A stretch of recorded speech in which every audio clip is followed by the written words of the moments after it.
Howdy and welcome to the final presentation. University represent the best that the university has to offer. They are outstanding. They've been working incredibly hard throughout the entire weekend, and we are so pleased to be able to work with them. My name is Rodney Fame. I'm responsible for engineering entrepreneurship. And for those of you who are students here in the audience, I want to make sure that you realize that your ideas, if you're ready to take them to the next level and you're ready to take them and create a startup around it, we're here to help you. We're here to get you engaged, get you going, and you'll have access to more free resources than you ever will again in your entire career. So we are here to do that. This is a competition. The local winner, the first place winner here, will also then enter into the global competition, where they will compete against the other 25 universities globally. So whoever wins here, you now have an opportunity to participate and compete on an entire global level. We'll work with you to continue and build your presentation and submit that presentation online to be judged. So this is the first competition. The next level will be even greater. I would like to introduce our judges. I'm going to ask them to start and introduce themselves. We have a great panel of judges today to be able to work through this. Each team will have 10 minutes. The judges will have 5 minutes for questions in between, and then we'll move on. All the teams know that we have a clock in the back of the room.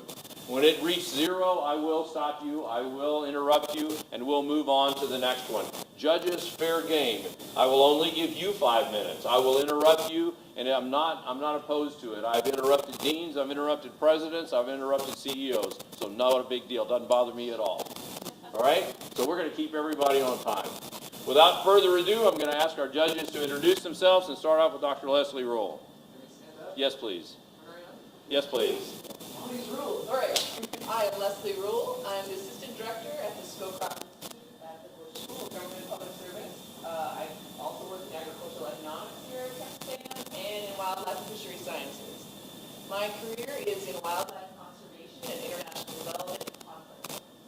And then, just a little tidbit, Rodney and I went down to Botswana 2 years ago now? 2 years ago. You might have seen a video about elephants. That was me and Rodney. We didn't work with any bees or anything, but the whole video is about taking students down there, a bunch of engineers and wildlife students and anthropologists working together to solve human-elephant conflict. Thank you. Jim. My name is Jim Donnell. I had a chance to meet both the students. I've been here this weekend helping Rodney and Don facilitate the event. In my second career, I worked with Rodney in the Engineering Entrepreneurship Program. So I'm blessed to teach entrepreneurship kind of classes in mechanical engineering, petroleum engineering, and then a bunch of them in ESA, and it's the joy of my life. In my first career, I spent several decades in the energy and water utility businesses. I'm a kind of CEO type, mechanical engineering degree from here, Harvard business later. So it's been a lot of fun watching you work this weekend. You guys are fabulous, and I just can't wait to see your presentation. And John. Howdy, Yags. I'm John Fry. I'm class of '84. I did my undergrad engineering studies in the previous iteration of this building, so I still get a little anxious when I walk into Zachary. I am Hewlett Packard Enterprise's senior technologist on IT efficiency, circular economy, and sustainability. So I have a deep expertise in these topics, very passionate about making this planet a better place, both socially and environmentally. I graduated, or actually in my last summer here, I spent time on the North Slope of Alaska with a petroleum company, then worked for NASA for about 5 years, and then Boeing for about 5 years, and have been at HPE through Compaq, Hewlett Packard, and now Hewlett Packard Enterprise. So I'm really passionate. I work with our customers around the globe on tough social and environmental challenges, many of which do not have solutions today. So I'm excited to see what you guys come up with. And Maria. Howdy. Howdy. Howdy. My name is Maria Alves. I'm the Senior Director for Halliburton Engineering Global Programs in Zachary Street 410. And I work with Rodney, inviting several of the universities that participated in the Invent for the Planet. And we organize opportunities for you guys to study abroad, do internships abroad, spend a full semester abroad, and be able to solve those big problems that we have, engineering problems that we have, connecting with people around the world. So I'm looking forward to see the solutions today. Thank you. Let's give our judges a round of applause. Again, I think you'll see that we have a great panel of judges here, and I think they're going to be very difficult to impress. However, I know you'll do your best. Here we go. We're going to start with the first team, Panacea. If you will come forward, kind of center yourself here, and go ahead and bring your prototype on, and we'll go ahead and get started. Remember, the clock counts down, and when it gets 0, I will interrupt you. Take it away.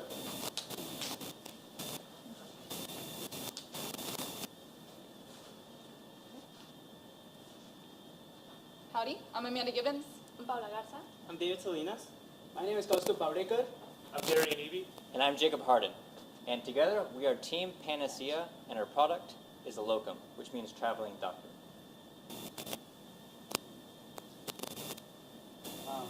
Can we get the controls for PPT? Yeah, there is.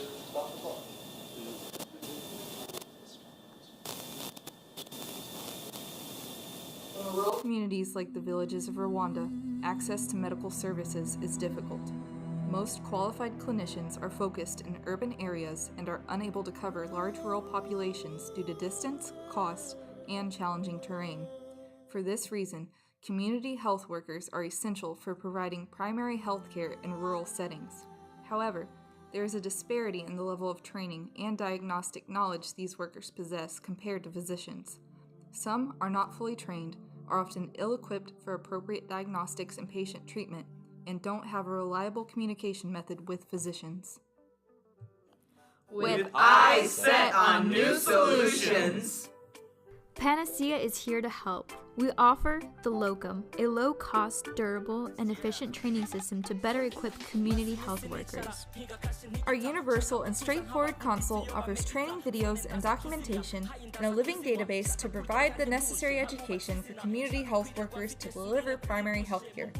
The Locum complements this database with an adaptive assortment of low-cost tools commonly used for diagnostics and treatment in the field. Our modular connectivity also allows for community health workers to communicate with and relay information to physicians and specialists in urban centers.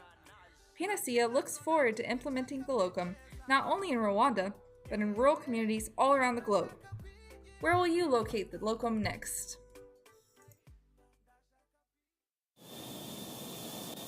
Our need statement is simple. Many areas of the world, community health workers, or CHWs, are the only source of emergency care.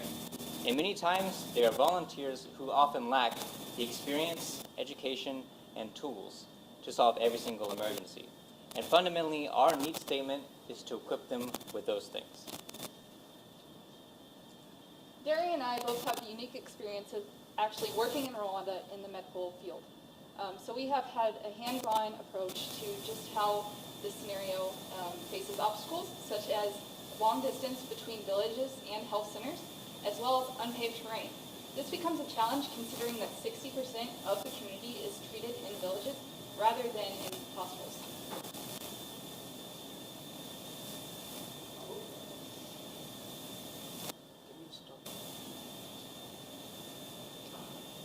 Minor technical difficulties.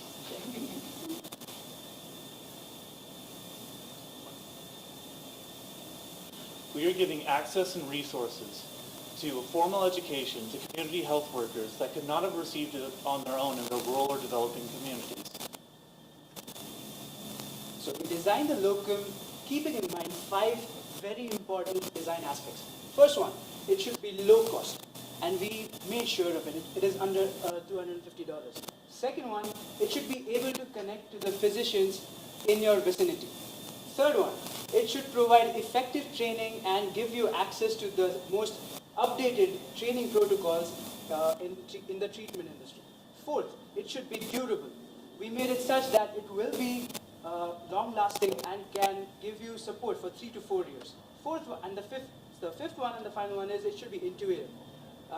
Even a 4th grader can, use the Locum.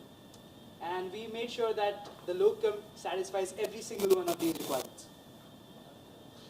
So before coming across our final design, we went across the whole spectrum. We started off with something simple, just an app that would give you access to videos on how to do some of the most basic things you need to know, such as CPR. But then we realized an app would have to have access to Wi-Fi, and we understand that in rural areas there's not always access to Wi-Fi.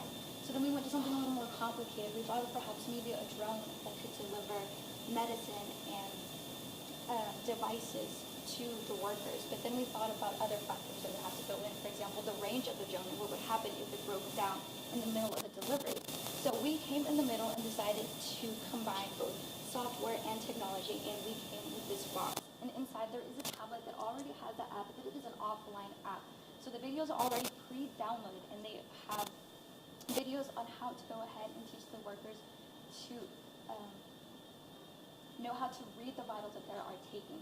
They're not expected to go in and do a lot of hands-on work. They just need to know how to take the vitals and how to interpret. And so this box gives them the ability to take all this information with them. One of the things that we wanted to make this was light and portable, because they will be traveling long distances to make house calls. So we went ahead and we did a few matrix analysis of the designs that we were, previously considering. The locum, as you can see, has the highest amount of scores. So just for your information, the lowest score is 5 and the highest score is 10. So with the given research and requirements, we came up with the locum, which is supposed to contain the minimum required equipment that a medical technician would employ in a hospital, clinic, or any other setting to diagnose a patient. With these together, they utilized Bluetooth technologies to interconnect with the tablet for better diagnosis of the given results. So in order to kind of make an assessment of what we would price our product at, we made an analysis of existing equipment that would need to go into a locum and place them all together. To prove the sufficiency of the locum, we compared it to current solutions such as devices like TechConnect and SolarSpell. We did that using a house quality matrix. We ranked the locum on a scale of 0 to 5, 5 being the highest, and we were able to compare and correlate the technical requirements with customer requirements. And as you see, the locum triumphs over all current solutions. So the following is a prototype we came up with. This is the locum. It contains the most indispensable medical equipment, such as thermometers, blood pressure meters, and other equipment such as bandages and gauses, among many other things, that will allow these community health workers to provide appropriate care all over the world.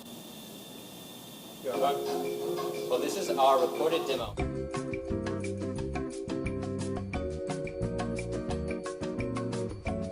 With our offline app.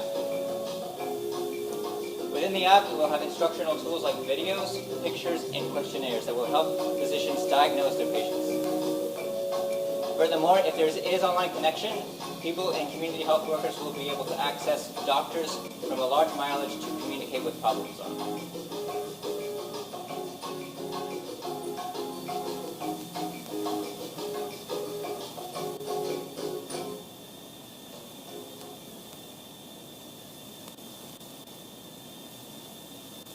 Our solution is simple, but it is unique. It is combining, once again, software and technology. We have to be able to help these technicians be able how to not only interact with the patients, but know how to interpret the data that they're being given. For example, when they are taking the heart rate of a patient or the fever, there will be a video that will already be downloaded by the doctor showing them what certain vitals will tell you what certain symptoms. And one of the nice things about this box is that we said earlier, 2 of our members here have already been in the field. So as we made this box, we took into consideration a lot of the factors that they had to come into consideration with as well. So through our unique experiences and skill sets, we have been able to successfully identify a value proposition as well as the key activities and resources necessary to implement the locum.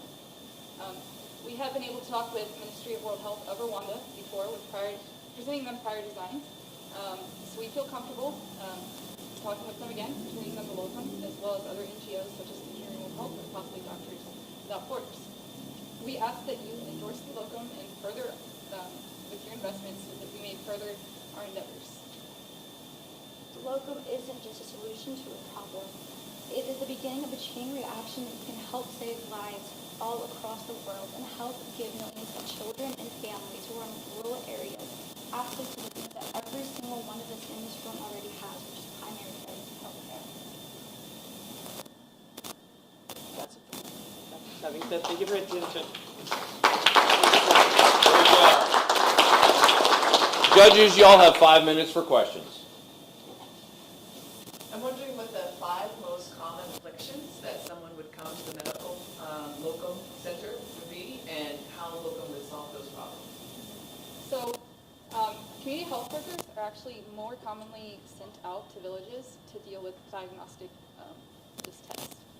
But some common afflictions in Rwanda include malaria, typhoid fever, HIV. Malaria. Community health workers, specifically in Rwanda, also deal with a lot of marital health, such as like bringing, delivering children, and also making sure a mother gets their checkups or follow-ups. It's a country with a high birth rate. One of the biggest issues is that the villages are too far away from the hospitals. We can just drive to a hospital and do a checkup, and we'll be there within 30 minutes. These people have to walk for hours just to do a very basic checkup. And so if they can't do that, how are they able to catch the symptoms of HIV, malaria, things that if they're not caught quick enough can be fatal? So of all the pieces of technology that you have in the kit, how much of them are off the shelf and how much would have to be custom designed to support this solution? Okay, so I'll take this. The most basic piece of technology that we have is the website, the app, and if everything else fails, we have a satellite phone included in case everything else, every piece of communication that we have there is failing. And when it comes to the other equipment that we have inside, we've got the Bluetooth thermometer. Then we also have a microphone included stethoscope that can basically record the audio that the community health worker takes and transmit it if there is internet connection to the doctor, and if everything else fails, we also have the satellite phone just in case the patient wants to speak directly with the doctor. And the great thing about the locum is that we are supplying the technology. So we're supplying the connectivity module along with the tablet. What's great is that makes the rest of the contents adaptable to whatever rural environment it may present itself to. Are the CHWs going to have $250 to buy these? So we're planning on contacting NGOs such as Engineering World Health and Doctors Without Borders or World Health Organization because they might be possible buyers. We can also talk directly with ministries of World Health, such as the Ministry of World Health in Rwanda. We've had prior experience where we pitched a design to them, and so we know how the system is in charge there, with the Ministry of World Health being in charge of what is bought and sent into hospitals and distributed throughout the communities. In all areas, we'll be more of a supplier than a direct-to-consumer business. We're also aware of that this is a popular route when it comes to NGOs and going to Ministry of Health to get projects like this funded, because we've worked within specific equipment within Rwanda, like the Solar Spell or Tech Connect, but these projects were essentially trial period on us to determine whether or not they would be lucrative. Staying on the cost, just one more second. I remember like $193 to put this together.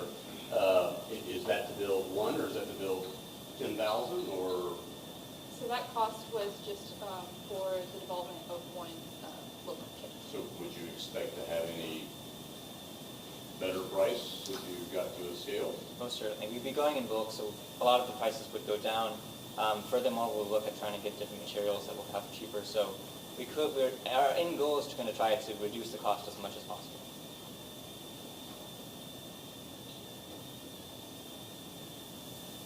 Okay, thank you very much. Thank you.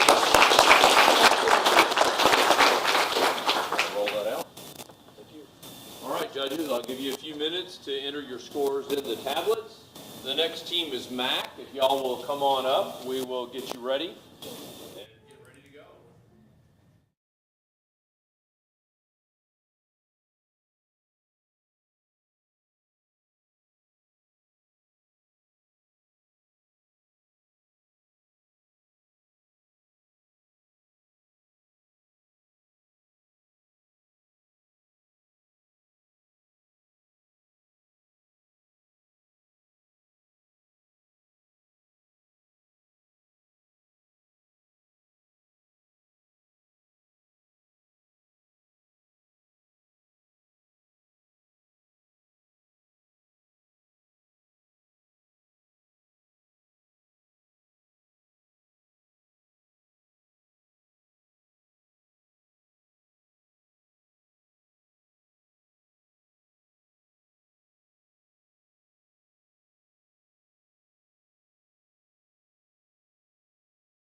take it away. Howdy, we're Team MAC, short for Motorcyclists Against Crashing. My name is Maria Ramos, and did you know that 74% of road accidents in the world take place, 74% of road accidents in the world take place in low-income areas, with motorcycles outweighing big vehicles 5-1. So our goal is to reduce motorcycle accidents by 25% in these areas. So my name is Chloe. So according to WHO, the average speed for one vehicle colliding with another vehicle is 30 miles per hour, and 35% of the accident happening on the road is involved two vehicles together colliding with another vehicle. And two-thirds is involving one vehicle colliding with another violating traffic vehicle. And according to, based on the reality that rear-ending is the most leading cause for accident. So based on the reality that there's 5 need to be to address these issues. First of all, the design has to connect to the 12-volt batteries, and it has to be attachable to the motorcycle to keep the whole unit as compact as possible. And it has to notify the rider there is existing grid thread behind them. That is one of our main features. And it has to be easy to install, which is less than 30 minutes of installation.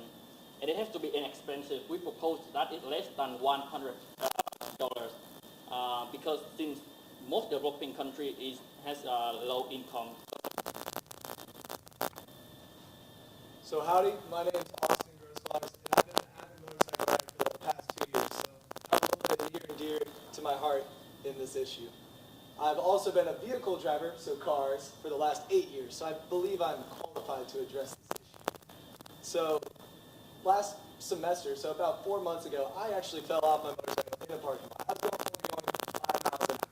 But the thing was, a car backed out, and I had no way to know that it was coming. I just laid it over, and you know, when 400 pounds is laying on your leg, kind of need a little bit of help getting up. So from there, we were like, I kind of have a best in this project.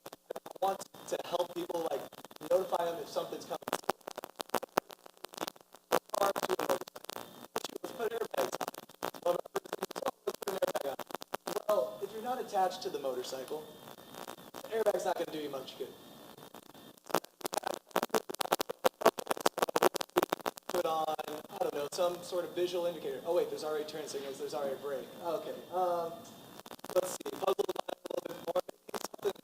Something loud to let them know they're there. There's a brake using loud pipe to save lives. But I'm sure a lot of y'all don't ride motorcycles and you're really annoyed by that. So we started getting into an idea of a blind spot monitor that notified the rider. I'll let a video play, and we'll go over the prototype in a sec, but that's the idea. It's a blind spot monitor that notifies the rider. Motorcycle accidents have become a leading cause of death in developing countries.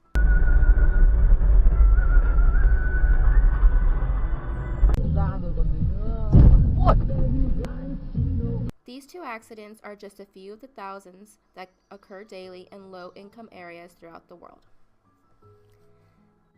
With motorcycles outnumbering cars 5-1, approximately 75% of motorcycle accidents are with other vehicles.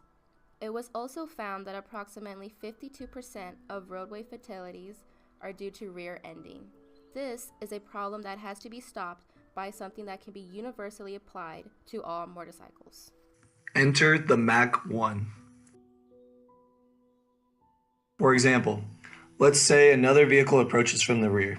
The ultrasonic sensor will detect the vehicle, send the information through the central processor and onto the grips. The grips will then vibrate with the corresponding side of the vehicle to notify the rider of approaching threats. What differentiates us from other products is our adaptability. This system can be implemented on any motorcycle to provide haptic feedback to the rider. Our system will also encourage drivers to drive safely. Through monitoring sudden starts and stops, we can determine how aggressive the driver is. Safe drivers will be rewarded through lower insurance rates, a rebate on our product, and coupons for local businesses. Join us as we strive to make the world a safer place.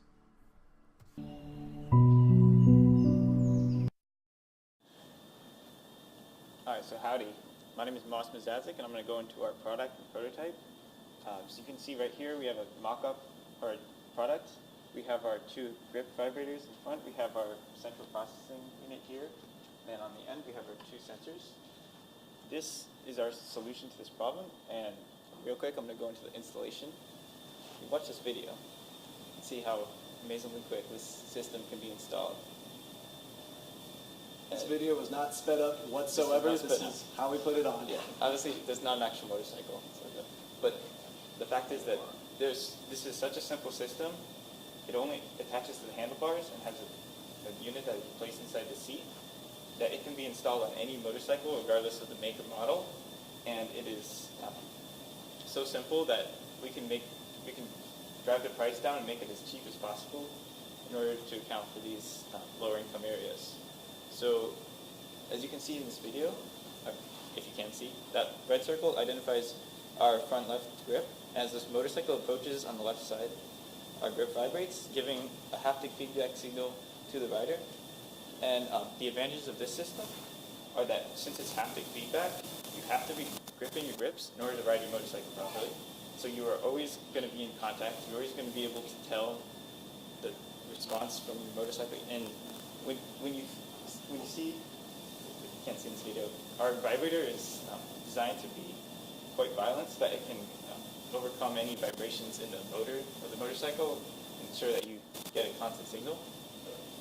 And real quick, we just have a diagram of the hand and the regions of impact. Basically, your hands are one of the most sensitive parts of the body, and it's a very good way to convey this information back and let the rider get out of the emergency. So let me talk to you one more time. Let me get down to the nitty-gritty. Let's look at the business plan. So our business plan is originally to go into an aftermarket setting. So originally we said under $150.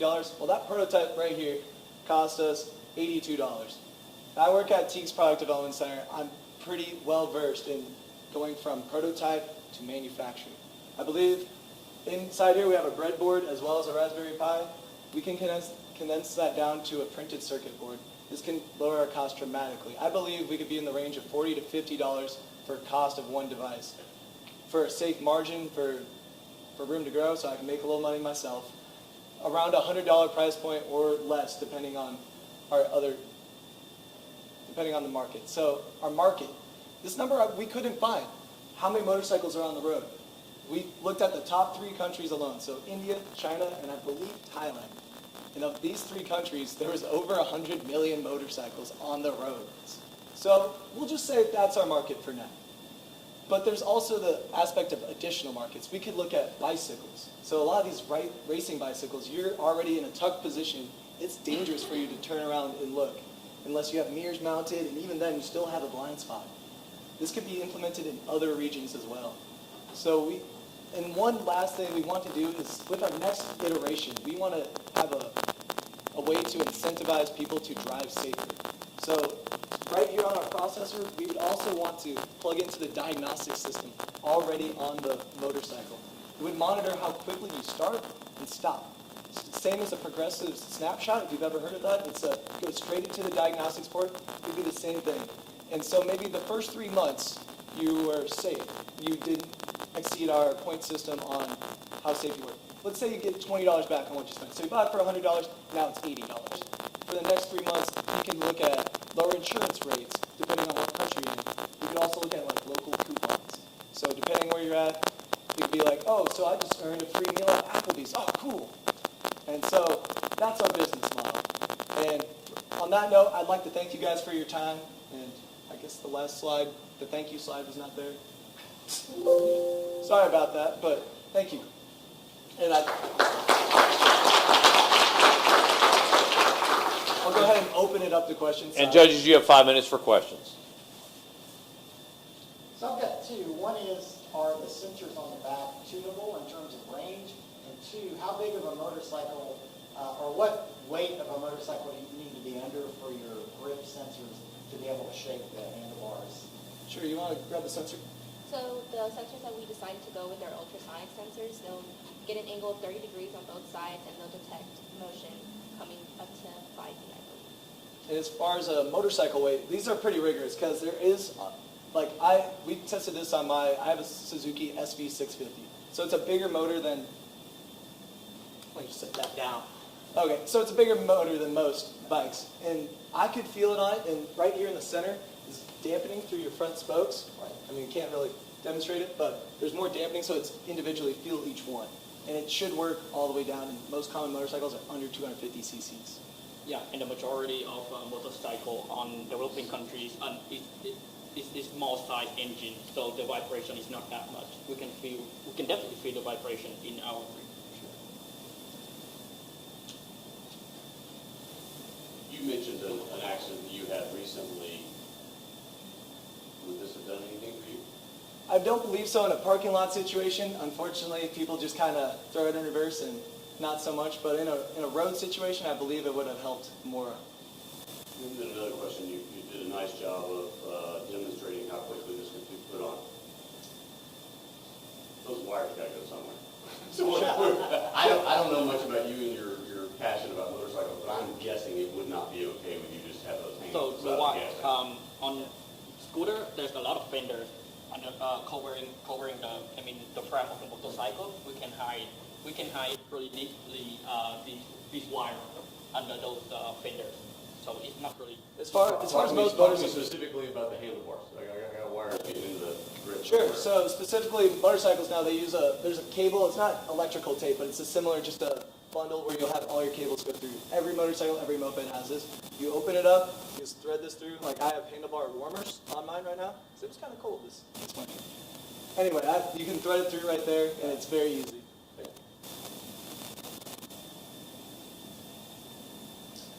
I'm sort of wondering, did you test it at all to see if it would be almost distracting, that you're like, oh, and then you're like trying to look and you're So, yeah, so our plan with the logic controller was it would also notify speed. So that once we plug into that diagnostics, we know if we're going 50 miles an hour. Because if I'm sitting in traffic and the things are, that would annoy me too. So we want it while you're moving. Okay. So if you're under that speed threshold, we don't want it to be working technically. Last one I had, pretty clear to me that the price point of your motorcycle, or somebody has a $15,000 Harley Davidson, $50 is no big deal. But in the 3 countries you listed as your target market, any feel for what the kind of average price point of motorcycle is? So how's $50 going to feel to somebody over there? That's incorrect. So the majority of motorcycle in developing countries around 1,000 to 1,500. And let's say if you pay extra, so let's say I sell this for $150, and you want to pay extra, a little bit more money to have your life safe, or you want to be safer on the road, it's definitely worth it. Yeah. And furthermore, you can have some long-lasting benefits. Something like you're gonna win a coupon. You're gonna spend some more time eating outside by just riding safely. So it boosts the economy. The local economy as well. I'd like to step in just for a second.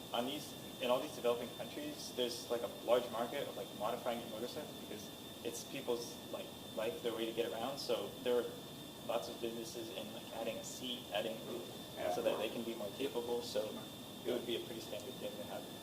This edition. I'm wondering about your coupon model. So this is, like I said, next iteration, but we're looking at, so initially it would be that 3 months looking to discount the price of installation. And afterwards we want to, there's a, what was it, Safe to Save, I believe? There's a local business in town that it's, as long as you... So my question is more like thinking about the developing country context for it versus the U.S. Because I know that Safe, I know that one's actually I don't know. Similar. Okay, yeah, well that's the concept. A lot of that would be, we'd have to find local businesses. It'd probably be a corporation, more like a Walmart or something large. There's Walmart in developing countries, so we can win some coupons. Okay, with that, we're going to have to close this off. Thank you very much. Good job. And good job. The next team is BioShare. Y'all need the table?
BioShare.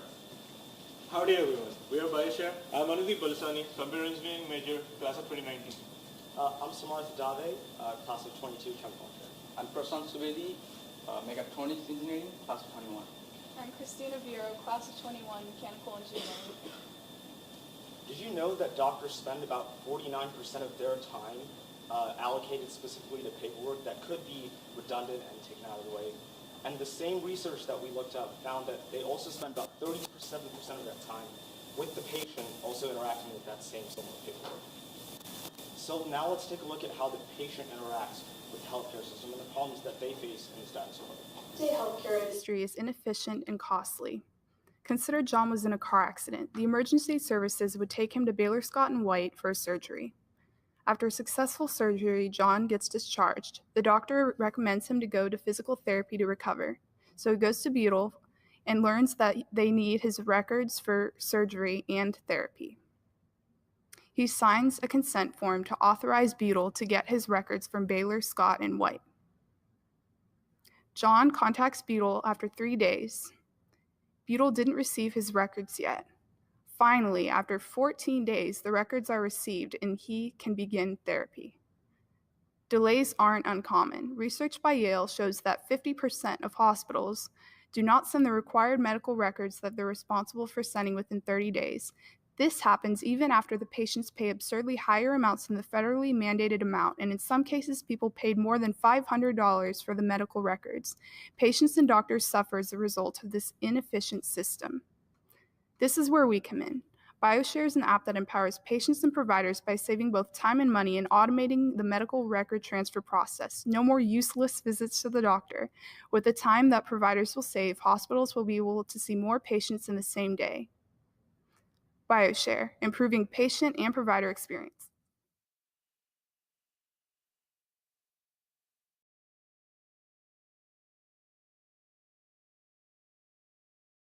By enhancing the medical record transfer between hospitals. So I have personally experienced a problem with that. So recently I met with an accident, and the hospital took about 14 days to transfer the records between them. So to achieve this goal, our solution has to meet these 5 requirements. First, our solution must be in compliance with the government laws. So we made sure that our app is compliant, HIPAA compliant, and then it should enable faster transfer of records. So we achieve this by automating the process completely. And the third requirement is it must be cheaper for our customers. It must be cheaper than what they pay to the hospital right now. So we just charge them a one-time app fee to use the application. And then we have to ensure that the data transfer between the hospitals is secure. So for this, we are using the existing telephone infrastructure, which is the same mode of communications the hospital use. So as we are using the same infrastructure, it is HIPAA compliant. And we do not store any medical records of the patients on our app. The medical records are with the hospital itself. All we do is provide an interface. But whatever the minimal data we store, we encrypt it by using industry standard encryption techniques. And going into the designs, we thought of 3 designs for to achieve this goal. First, we thought of creating a physical device which would store all the medical records of the patients locally. But the problem with this is obviously privacy. So we cannot ensure privacy if we are storing all the medical records locally. So we thought it's best to store the records in the hospitals itself. So the second solution we came up with is with a website. Even when we use website, we have to store this data on a cloud. So even providing security to the cloud would be a big issue. So from a security standpoint, using a mobile app made more sense because it can act as interface between the hospital and the storage system, and the records are completely with the hospital itself. So let me show you the model of the app. So let's say there's a patient and he wants to go to a hospital. He goes to a hospital and let's say it's retail, and the hospital sends a request for the list of all the records. That's not in our system. It's in like a hospital, like different hospital. So the patient authorizes the records that he wants to send to the different hospital. Let's say from Baylor Scott and White to the Butyl. So it happens using our app. basically, but the things stored, it's not in our system, it's on the hospital, from one hospital to other hospital. So this happens through secure and existing telephone network system. So yeah, so let's see the demo of the app that we have created.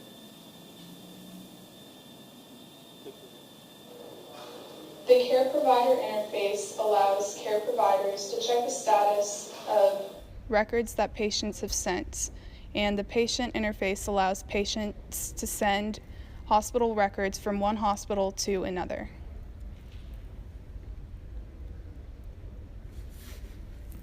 The same person through one transfer.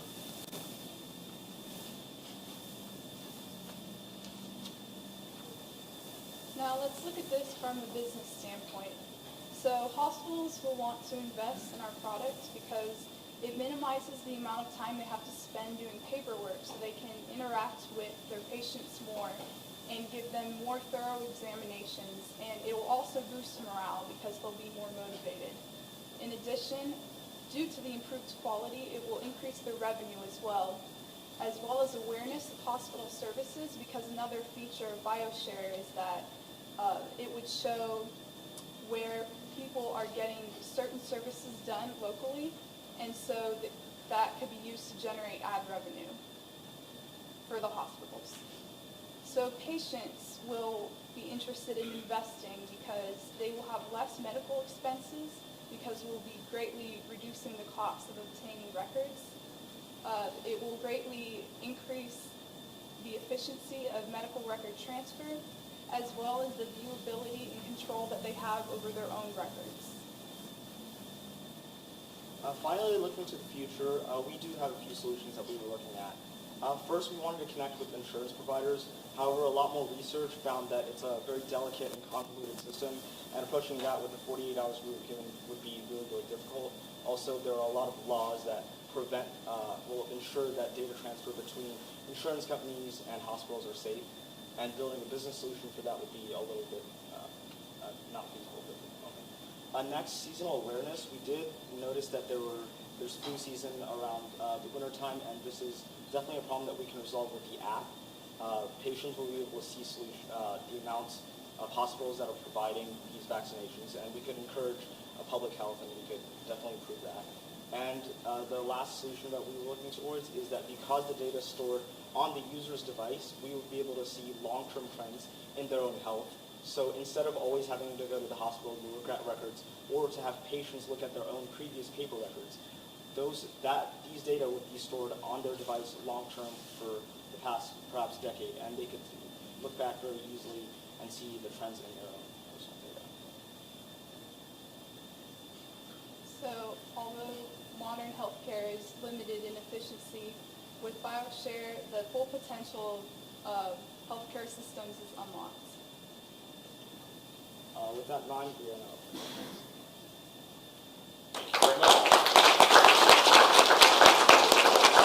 The judges, you have 5 minutes for questions. You mentioned doctors currently spend a lot of their time, half their time on paperwork. So I'm wondering if the data that we want to transmit back and forth is in the right electronic format to be transmitted, or is it in a file cabinet somewhere in paper form? Definitely a good concern. So the solution that exists right now is fax, right? And telephones, we all know, use the same underlying network as fax, which is why it's 2019, we want to upgrade, definitely. So with the app solution, they'd be able to download it on their own iPhone. However, of course, doctors shouldn't technically take photos of patient records. This would be a violation of trust. But we actually found that many hospitals in the status quo that can afford it, especially in the US, have smartphones dedicated just for that system. So for example, you might go into a certain hospital and they'll have a set of phones just for the OBGYN network.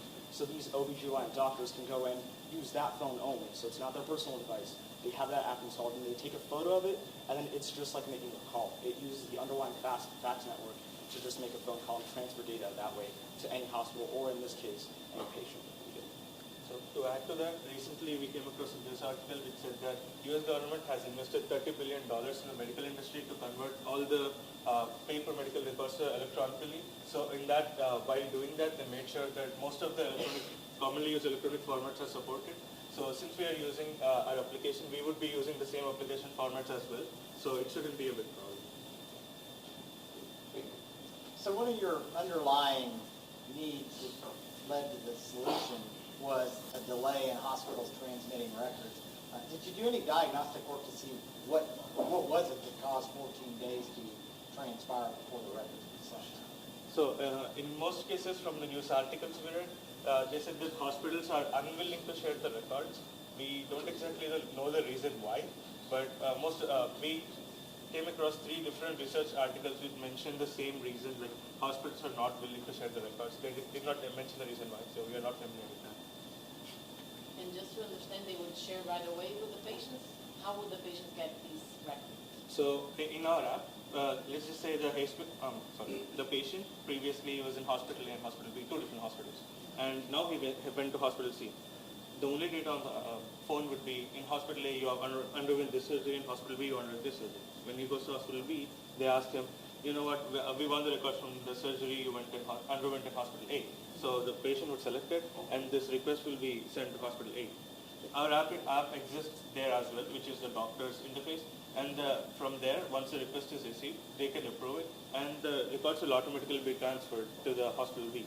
So this is how we automate the process, and the patients have more control over it than compared to current system, where he has to wait for the he is dependent on the staff in the hospital to send the records. Now the app does automatically.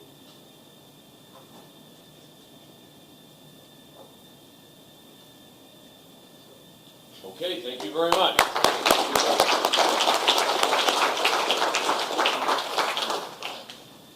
The next team is Live Good. We're not taking off points for grammar.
Howdy, my name is Sadat Khan.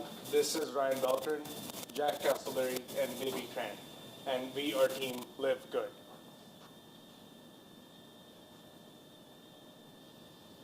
Improper nutrition is a global problem that affects us all. Nearly 1 billion people are malnourished, and over 2 billion people are overweight or obese. Problem of obesity and diabetes. There's been a lot of ideas that have come up, a lot of campaigns, but I believe the problem with this is implementing it and making it into a practical solution.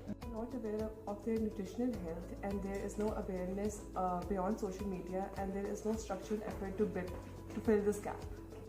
People in my home country, Libya, eat a lot of carbs, and they're not aware of the long-term and health risks behind it. People often say, eat well or eat nutritionally. However, nobody really knows what this means. How do I find a balance between my intake of bread, fruits, and vegetables, especially when some of these things aren't available around me? We have developed a web app that helps you make the best use of the resources available to you to improve your nutrition.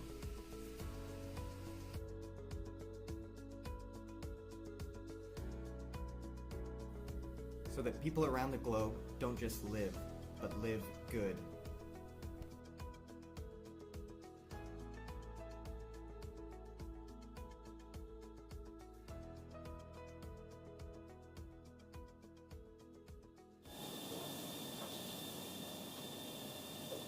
All right, so the problem. So the problem we chose to approach was to improve quality of life. So as society has progressed, many areas have become not just solely focused on how to survive and how to get enough food, but how to improve their quality of life. And so we define quality of life as a society's level of health, safety, and education. And so when approaching this problem, we chose 5 specific requirements that we wanted to meet. Firstly being we wanted to increase the daily satisfaction of each of our end users. And our next concern was with the barrier to entry, so we wanted to keep the cost below $100 per user and ideally free to the end user. And then next, we wanted it to be applicable to a very large portion of the population. We wanted it to apply to at least 40% of the globe. Next, we wanted it to reduce health risk, and we wanted to achieve this goal in a measurable way within the first 5 years of application.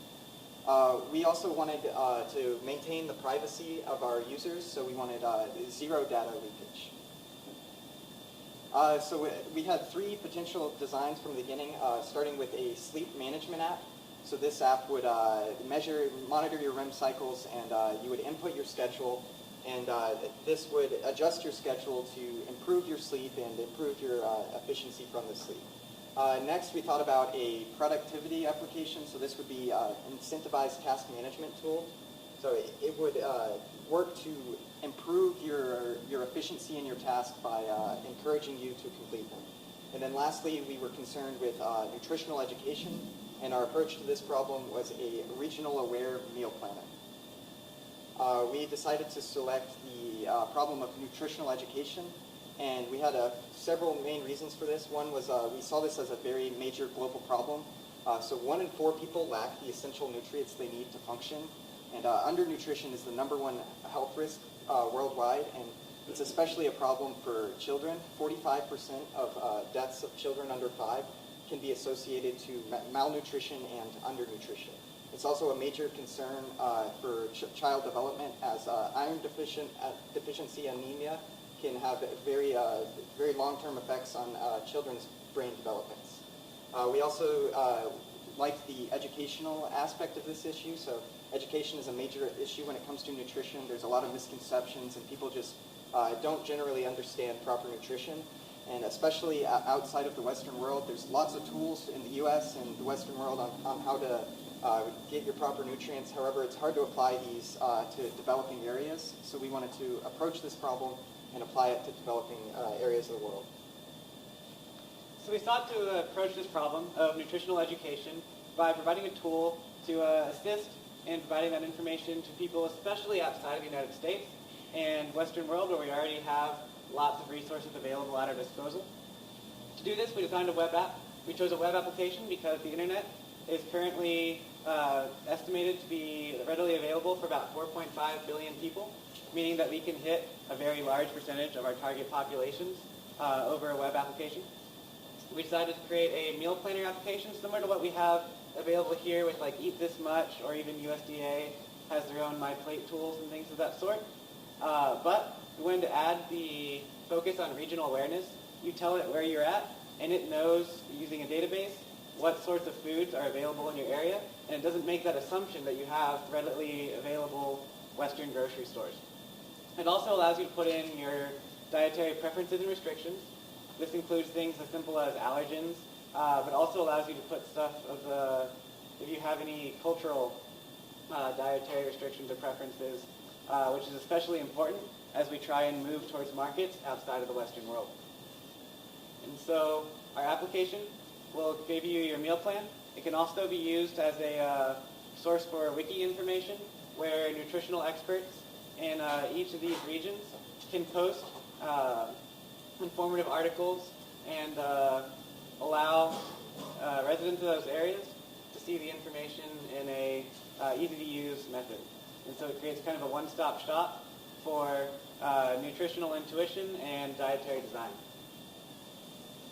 So although our product is going to be used by the people, they're going to be the end users, we are targeting this product towards global organizations who are already focused on healthcare, nutrition, and food accessibility.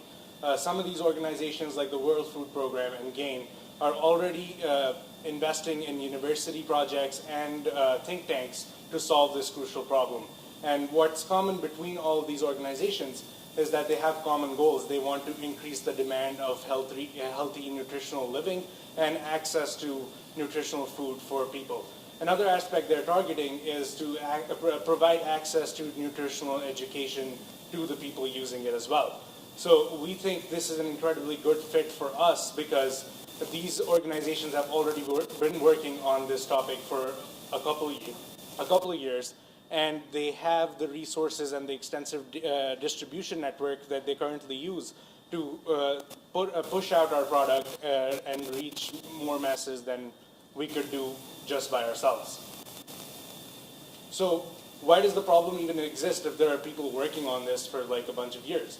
The current solutions mainly revolve around data collection and analysis, which mainly drive the supply for the food. So these they have developed tools such as Fill My Nutrition by the WFP and other such tools that analyze people's behaviors and their nutritional capacities and try to and they determine what food supply they're going to provide to these people.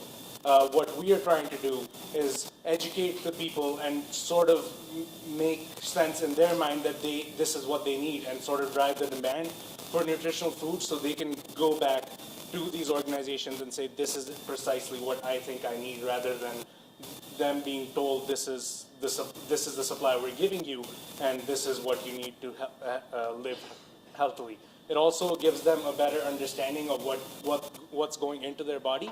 And there's multiple different ways you could use flour or vegetables, and it gives them a better option of doing that. So what makes us different from everything else that exists? We are regionally specific, which means we take information based on where you are. So instead of assuming that you have every single ingredient at your disposal, we use the local ingredients that are available to you to create healthy meals. Another thing we are a one-stop shop for nutritional education. So in the past, you would use a lot of Google searches to find the information that you need. With our app, you just need a few clicks to find everything you need to educate yourself.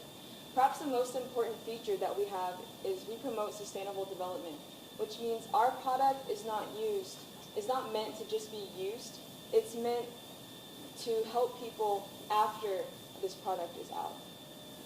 And so whenever people use this app, they're not going to be simply living, they're going to be living good. Thank you.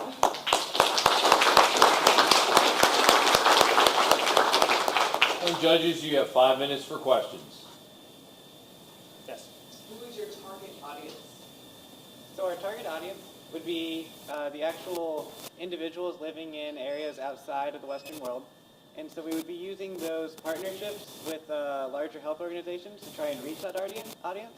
But our actual end user would be individuals who are looking to improve and optimize their diets.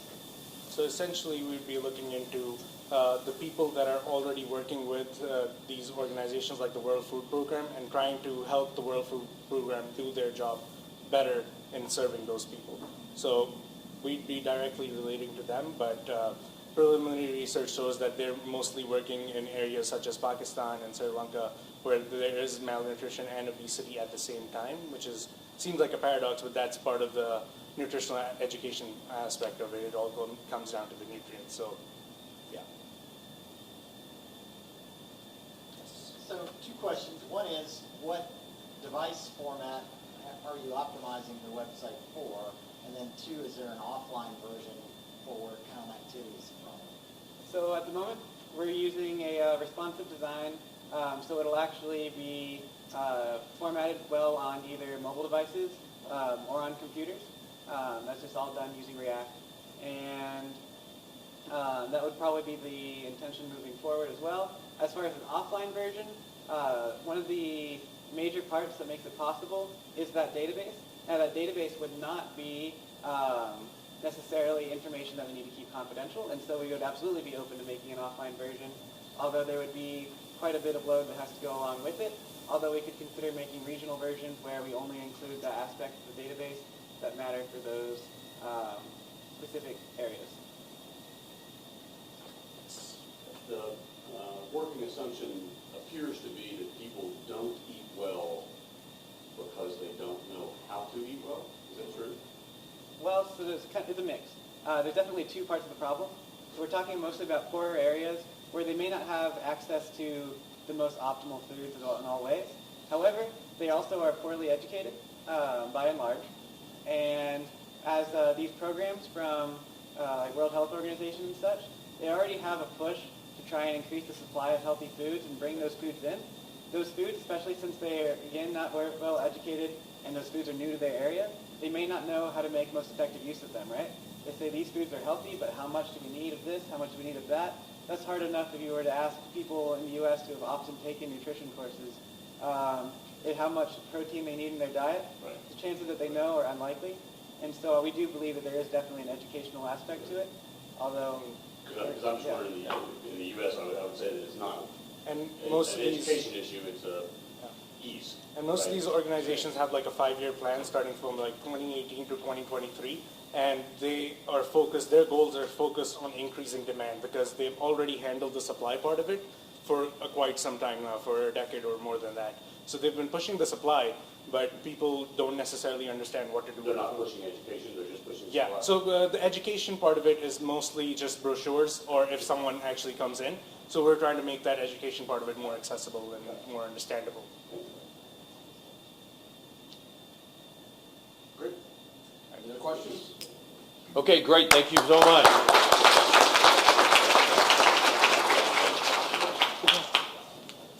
And the next team is Hail No.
Has this ever been you? You book a flight to an exotic location or an important business meeting. You rush through security, barely make it to your flight on time. Unfortunately, your boarding time comes and passes without boarding your flight. An update comes in over the PA system. You have been delayed. Almost 20% of airlines are delayed every year, and one major factor in these delays is hail. Hail's dangerous enough that airlines will cancel flights and move planes out of the impact area if they have enough time. If they cannot move the plane, the aircraft will need to be grounded until repairs can be made. To repair hail damage on an aircraft can take days, costing both the airlines and the customers time and money. The current method used to protect an aircraft wing takes 3 hours to deploy and exposes the ground crew to violent weather conditions. That's where we come in. The Hail Aircraft Protection System, Haps, uses the same principle as an airbag. The air cushion absorbs the impact from the hailstone before it reaches the wing. Each module in the system is lightweight and can be activated in under 1 minute, reducing the risk of damage to the personnel and the aircraft. Haps has been designed to accommodate the wide variety of aircraft in operation, as well as the varying pieces of equipment used at airports by the ground crews. So, let's work together to make our customers happy. Howdy, my name is William Smith. I'm a senior manufacturing mechanical engineering student here at Texas A&M. And I'm Bamidele Fadayomi, and I'm a sophomore in mechanical engineering. I'm Jacob Asbell, first year grad student in electrical engineering. I'm Jobin Matthew, class of 2019, industrial engineering graduate student. I'm Mazen Ali. I'm a junior major in mechanical engineering. Hey, howdy. My name is Umang Canisteria, sophomore computer science. And this is Haps. So what is our need statement? Our goal is just to develop an easier and faster way to protect aircraft wings from hailstorms. So what is the significance of this? Why are we doing this? So hail damages sensitive and intricate control systems on surface of aircraft wings. And these damages cost millions of dollars in repairs and lost revenue. Also, hailstorms come with very little forewarning, so it could be as little as 1 hour. And therefore, we need to optimize the time to deploy the systems. Likewise, there are over 6,000 major hailstorms worldwide as of 2017. And our goal, or what we're trying to tackle, is that currently there is no solution to protect these surfaces from hail. So we're trying to tackle that. So our design has 5 requirements. The first requirement is protecting aircraft wings from hail damage. If the wings get damaged, we all know what happens. Our travel flights get delayed. We don't want that to happen. You know how much of a pain it is. The second requirement is robust and operational efficiency. And we mean that as in our design can be applied to multiple aircrafts. And in terms of labor materials, the airlines can already have the labor and materials to do them. Our third requirement is reduce implementation time by 50%. We know it takes as much as around 2 to 3 hours to install the protection device on aircraft. We want to minimize that at least by 50% so that we can ensure that our planes are protected and minimize that damage. The fourth requirement is no permanent obstacles. What we mean by that is there cannot be any permanent attachments to the airplanes, and it cannot impact any movement around the aircraft. The fifth requirement is reducing employment risk, the safety risk. And we know that employees, when they go out there, they have to install the equipment.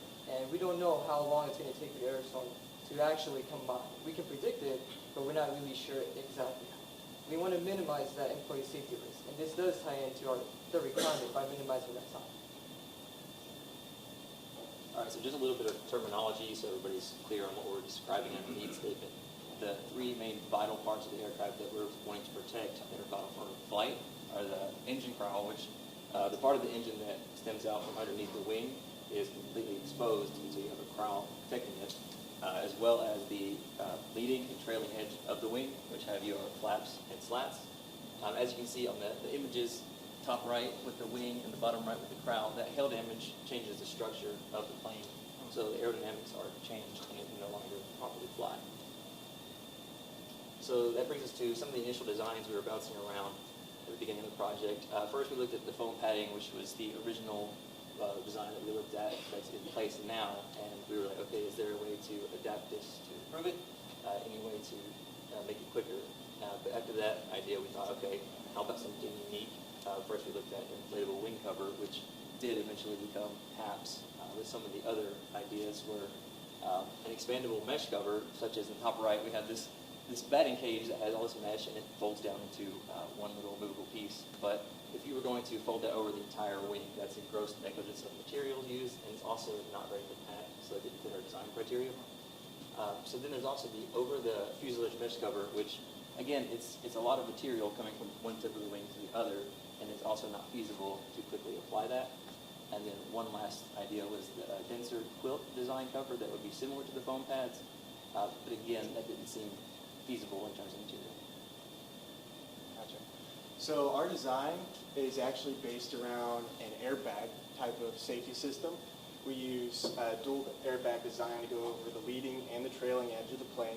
We use a single compressed air canister to inflate the protection system, and we're using nylon straps to tie everything down to reduce the risk of it being blown off during the storm.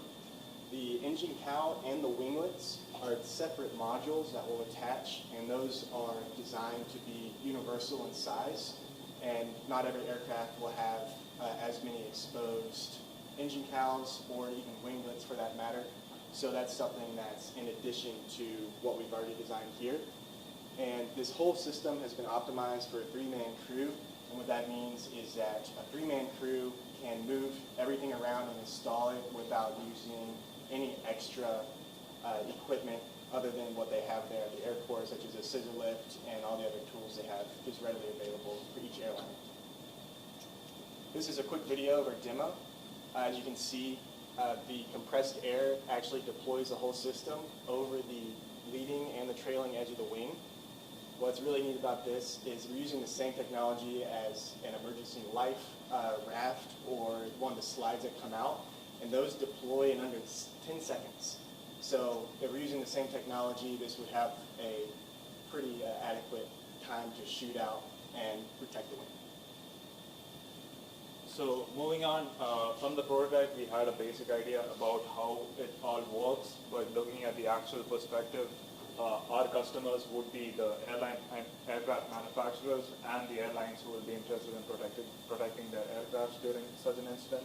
So we went into design, replicate a model that would actually show us what exactly happens in case of a Haps deployed model.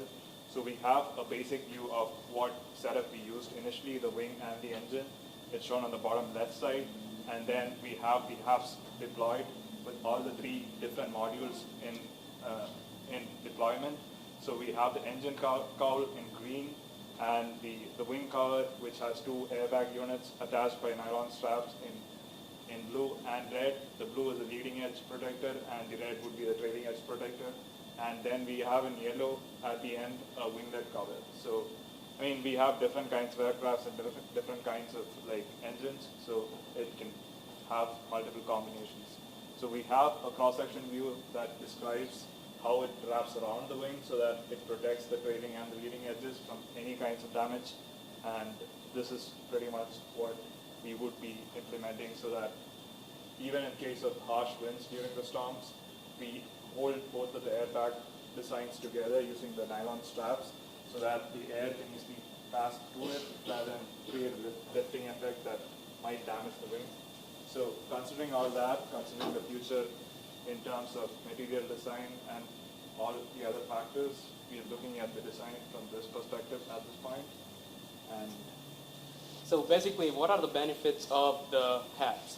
So it will save millions and millions of dollars for airlines and aircraft, right? And the second thing is it's really inexpensive materials.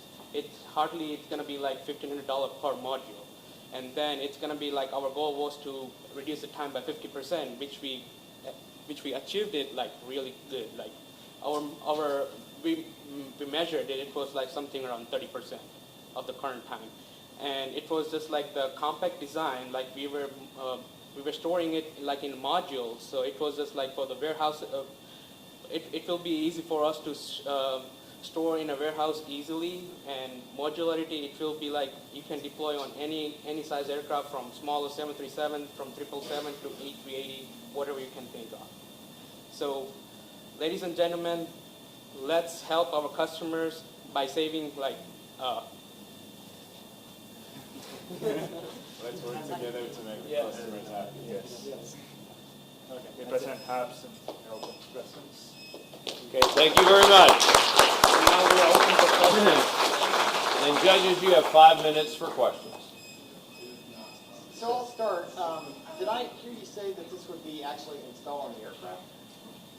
No, sir. This is actually neither. This is something that gets put on in case of emergency. We're not allowed to touch the aircraft, the fuselage, the wing at all. We can't bolt anything to it. This is just a pack that's going to get thrown up against the fuselage. The initial straps are put on, and then the crew will deploy it using compressed air during this, preparation for the storm.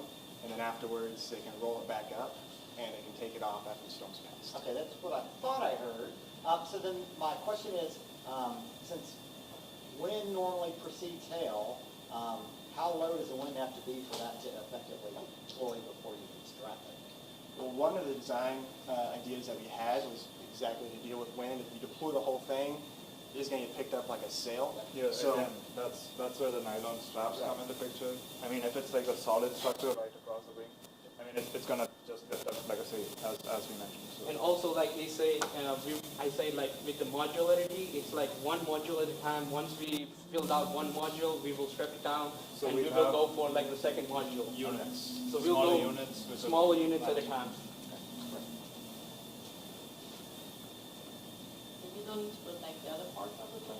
With the wings? So, I mean, So given the design criteria, yeah, the vital parts that will affect flight the most are going to be the... So we have moving components on the wing, which are flaps, which move up and down, controlling the movement of the aircraft, which are the most valuable parts. And in case of an impact on any of that, it will definitely cost $1 million or in that range to repair that.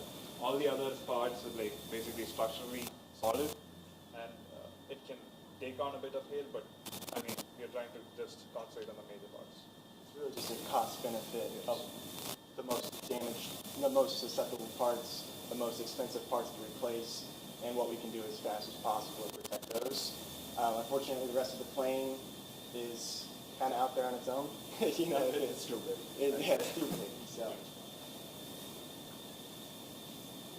So what percentage of hail damage on an aircraft is on the ground versus in flight?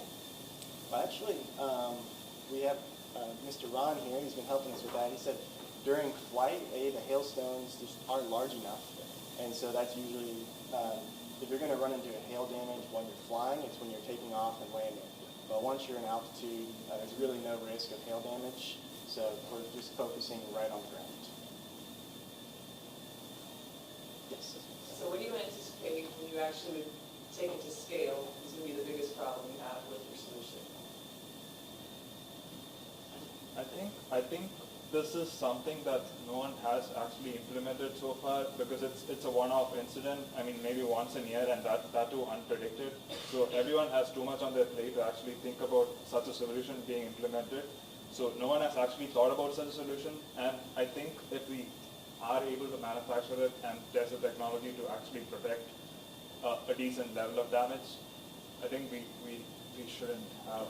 It would be education and training. Yes. Really, because there's nothing else like this out there. So.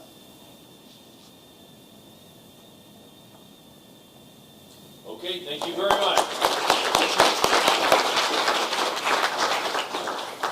All right, we're going to take a short break, about a 5-minute break. But before we do, I'm going to ask all the students to do something for me.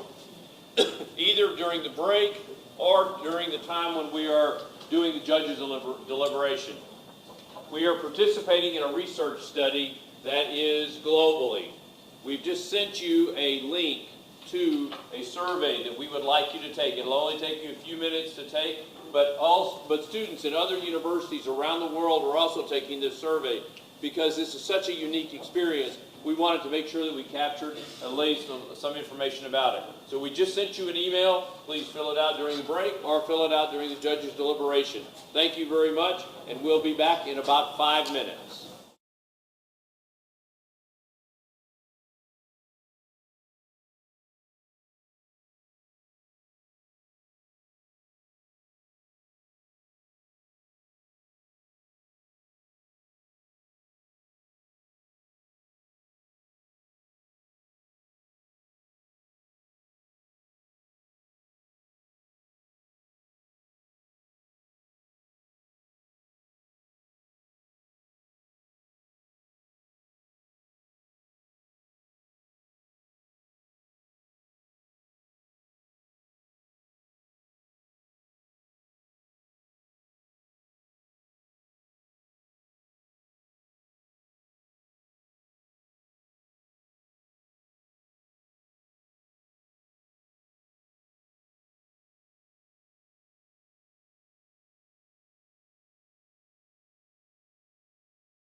Or says terabyte.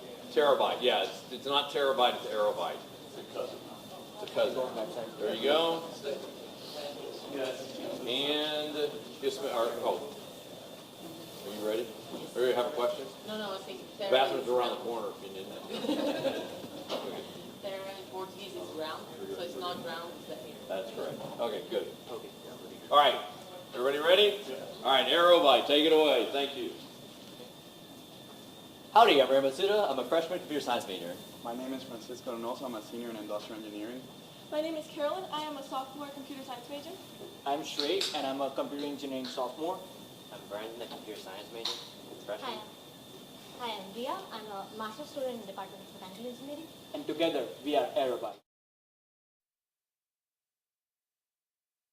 Say at least 168 people are now confirmed dead, killing more than 230,000 people. Almost incomprehensible how many people have been killed.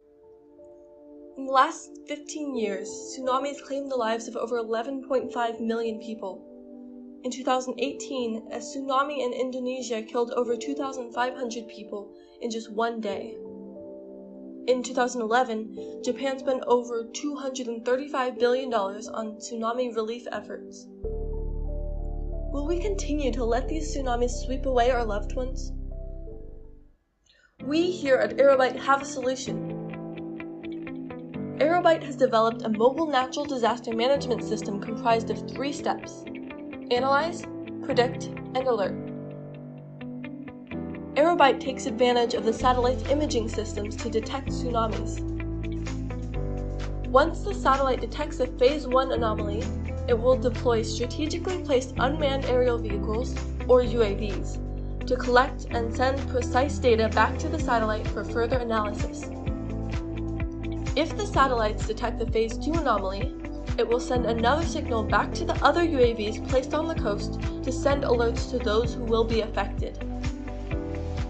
Aerobyte promises a future in which everyone is safe from the threats of tsunamis. We are Aerobyte, and we are saving lives with a flight. In the last 15 years, tsunamis have affected over 11.5 million people's lives. This actually has made the UK acknowledge the fact that tsunamis are indeed dangerous, and there's even a designated National Tsunami Awareness Day.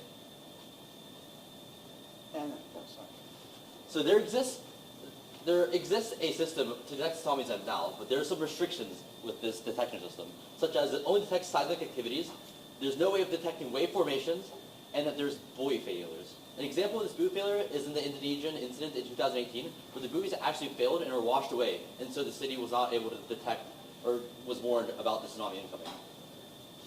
And the design requirements we agreed that would have to be there to make a system like this possible. First of all, we need this system to be able to accurately determine when a warning needs to be sent out or not. So current systems, usually 50% of the warning they send are false alarms. We're aiming to only have 10% of the warnings our system sends as false alarms. We need a 100% response rate, meaning that any anomaly that is detected by satellite gets checked out. It doesn't matter if once it gets checked out, a warning gets sent or not, but we have to minimize potential threats by checking them all. We're also working with a wider range of data. Since current methods rely mostly on satellite imaging to get the data they work with, our system will actually be able to travel on site and collect and analyze data. So we're working with more accurate data and like a wider range.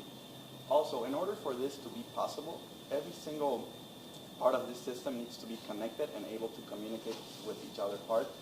And also, alerts have to be effective, meaning that once our UAV reaches the site and collects data, it should analyze it quickly. That way it can send out a warning in a timely manner that allows people in areas of threat to evacuate. So how do we accomplish this and meet all of our design requirements? Well, we thought of a lot of ideas, and what we decided on, the first step is satellite imaging. Because this has low cost, and especially with underwater volcanic activity, there are certain cloud formations, spiral formations that are specific to those that can be detected by satellites. So we can monitor these through satellites. Once an anomaly like this has been identified, UAVs will be sent to the site to take more high-resolution pictures to send to the satellite to further analyze to see if this actually could be a potential tsunami issue. These UAVs are stationed around the coast in ships and other areas strategically so that because we know underwater volcanic where the activity is, and we can place UAVs in places where they can get to them quickly. This will also trigger an alert system if need be. So this will connect to cell towers, to emails, to many alert systems to get people evacuated in time. So this is where the Airbus chip comes in. Airbus is currently working on a chip that can be implemented in any device and can connect to any network, whether it's cell towers, whether it's any terrestrial networks and satellites. So now that we know something about the system, let us look at the system itself. So we have tried to implement this system with majorly two chips. The chip that you see on your right is a Raspberry Pi Zero. This is acting as a drone, and the chip that you see on your left is a satellite. So right now we have detected anomaly of phase 1, and we are sending out drones to get more data. So the drone is currently sending data to the satellite, and we see that by the red light. Here we are using an email interface to send that data. From Rayo's email, I'm getting an email with the photo of the data. Now, since the data has been transmitted, we need to process it, and pressing the button basically means that we are processing the data in the satellite itself using machine learning algorithms. And when the green light comes up, that means that it's a positive hit, and yes, there is a tsunami. I get a text message saying, tsunami alert, it's approximately 3 hours away. So this is basically how our system works. And since we don't have the Airbus chip on hand, we just try to implement it via Raspberry Pis, just to show that how the transmission would work and how the system would be efficiently be able to stop tsunamis. So we talked about how our system works, why it works, and why it should work. But are we meeting our requirements? Yes, we are meeting all of them. First requirement was 90% accuracy. With Airbus's chip and satellite machine learning algorithms, we are getting nearly 100% hits confirmed, and we are notifying countries beforehand that the tsunami is coming. We have 100% response rate via placing UAVs exactly near the volcanic eruptions, because we already know what those sites are, which usually tend to start a month before the deadline, a month before the tsunami. So we can strategically place UAVs that can go there, take data, send that to the satellite, and then process that. We have a wider range of data. As you saw, we are contacting satellites, and we have a connection with the terrestrial network so that we can process data faster. In connectivity, you saw SMS, emails, and interconnectivity of drones. All of these are essential for optimizing the solution and getting to the countries faster. And as you saw, we have an effective alert system via SMS, and we are also able to trigger state-generated alert systems in different countries. And apart from all of this, we are also saving lives. In 2011, the Japanese tsunami cost over $234 billion in recovery efforts and relief, compared to our implementation cost of $3,100,000 approximately, which is due to the cost of each drone being approximately $310,000, with 10 drones stationed in the area around Japan. There are also additional costs like repairs and additional implementation costs over time, but they're not significant enough for us to include our estimation. But it's not really about the cost, it's about the lives that we're saving. We're saving countless lives despite the cost. People who would be interested in this would be the governments of the countries affected, and for developing countries that are already developed donate 1% of their budget to these countries. We use this money to implement our system, or the UN, the World Health Organization, or other non-profit organizations would be interested in this, because the money that they currently use for relief of these natural disasters, they could instead use this implementation system, and they could use the extra money for food, water, and other systems to benefit these developing countries. So right now our system is using aerial vehicles. In future, what we plan to integrate the buoys network already in ocean to integrate in our system, and also utilize equatorial coordinate systems. We then plan to develop similar systems for other calamities, and not only use only the aerial devices, but the terrestrial devices as well. So why Aerobyte? Because of the three key features that we have: better prediction with real-time wave formation analysis, saving lives, minimizing losses with quick and effective alert system, and saving money as compared to the cost effectiveness of the system as compared to the amount of money that would be spent in the relief efforts later on. So together we are Aerovite, and our aim is to saving lives with a flight. Thank you. Judges, you have 5 minutes for questions. Who would get the alert? Just like Amber Alerts, this alert will be sent to people who are in that specific hit region, which can be predetermined using the locations of those tsunami waves. And also, not everyone has cell phones, so we would also trigger most of the countries have existing alert systems, so those would trigger those too. Also, in the event of a tsunami, a lot of times cell phone communication is going to go down almost immediately. So since our communication relies on satellite, also a future implementation could be that the drones in the coast will also have some sort of like sound or lights to alert as many people as possible in case communications are down. So since your solution, or the most expensive part of your solution is the UAVs, what's the opportunity to scale faster with scientific aircraft and commercial aircraft that are naturally already flying in some of these areas? Well, we were looking at that, and specifically why we are using UAVs is that scientific aircrafts and all of those aircrafts, they don't fly over that specific region every 6 hours or every 3 hours, whereas a UAV, which is just, let's say, 500 miles away, it can fly, come back, and we'll get real-time data. Plus, these will be equipped with 4K cameras and all of those different sensors, which are there in other aircrafts, but these will have only one job, whereas they are also doing some other scientific activities with that. So we're just trying to optimize it as much as possible. You did a cost comparison of the funds that Japan spent for recovery, $200+ billion versus $3 million. Is that really a fair comparison? I mean, because if everybody leaves the country because they got the notice, that's a great thing. We saved a lot of lives. But isn't most of that $230 billion they spent to repair buildings? Well, the total cost was above $300 billion. Out of this, $235 billion was the cost of lives lost, the cost of relief, because there was also a nuclear leak due to the tsunami. So all of those people affected, they had to get specialized camps, they had to get relief camps, and that cost that was $235 billion. So this is just the human cost, not the infrastructure cost.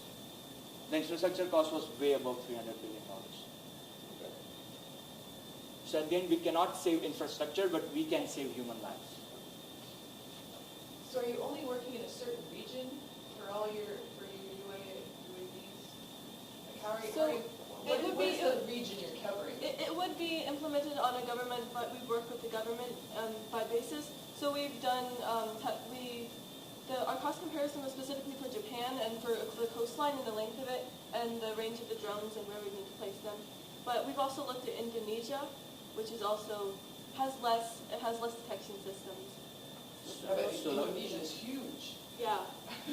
But the alerts are localized to areas where damage could actually happen. It takes into account the wave size a tsunami could get at max, and that's how it sends out a warning. It doesn't just send out like a warning to a whole country, it's more localized. Plus, we also have, so most of the tsunamis generated are via underwater volcano explosions, and those cause tectonic tremors, which then cause tsunami waves. We already have a map of all the underwater volcanoes that exist. So we can basically have our UAVs in those specific areas only, rather than focusing on the whole area. So let's say, if I'm not wrong, it was on our second slide, you could see a borderline of all of the countries which are affected by tsunamis. And so in the lower image, you can see the dark blue, the light blue line. Those are the specific coasts which can be affected by tsunamis just due to the the underwater volcanic explosions and tectonic tremors there. So we can deploy it in only those regions, and since UAVs can fly faster, so less number of UAVs will be needed for such small areas. Okay, thank you very much, judges. next team is near and dear to my heart, Old But Gold.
Go for it.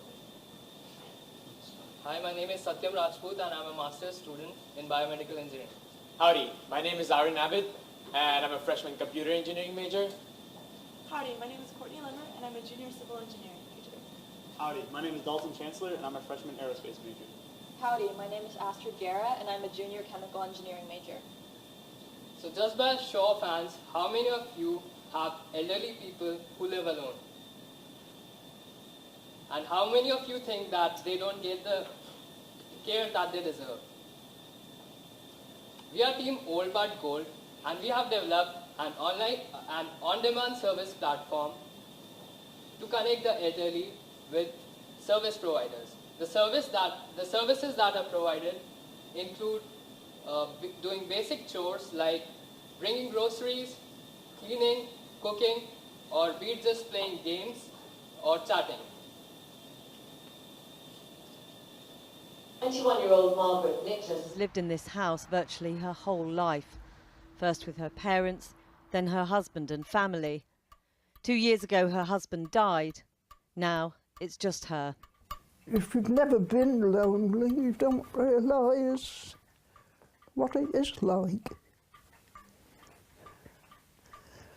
It feels as though you've been dumped in the deep end and there's nobody there to rescue you. What I need is someone to get to the grocery store and bring me some food because I need to eat something. Seniors who face changing social structures and the loss of loved ones are more susceptible to social isolation. Loneliness, while being a mental state, has been known to affect the physical health of older-aged people.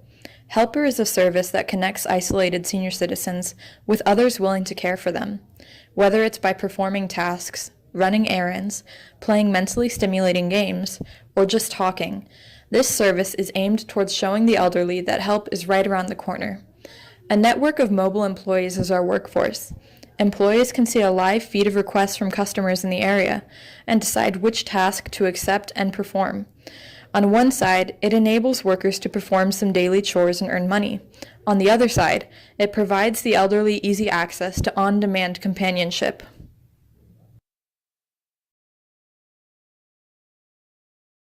Research studies have shown a direct correlation between social isolation and poor physical health. Likewise, the same studies have shown a correlation between loneliness and a shorter life. So this is what Dr. Brian James had to say about social isolation.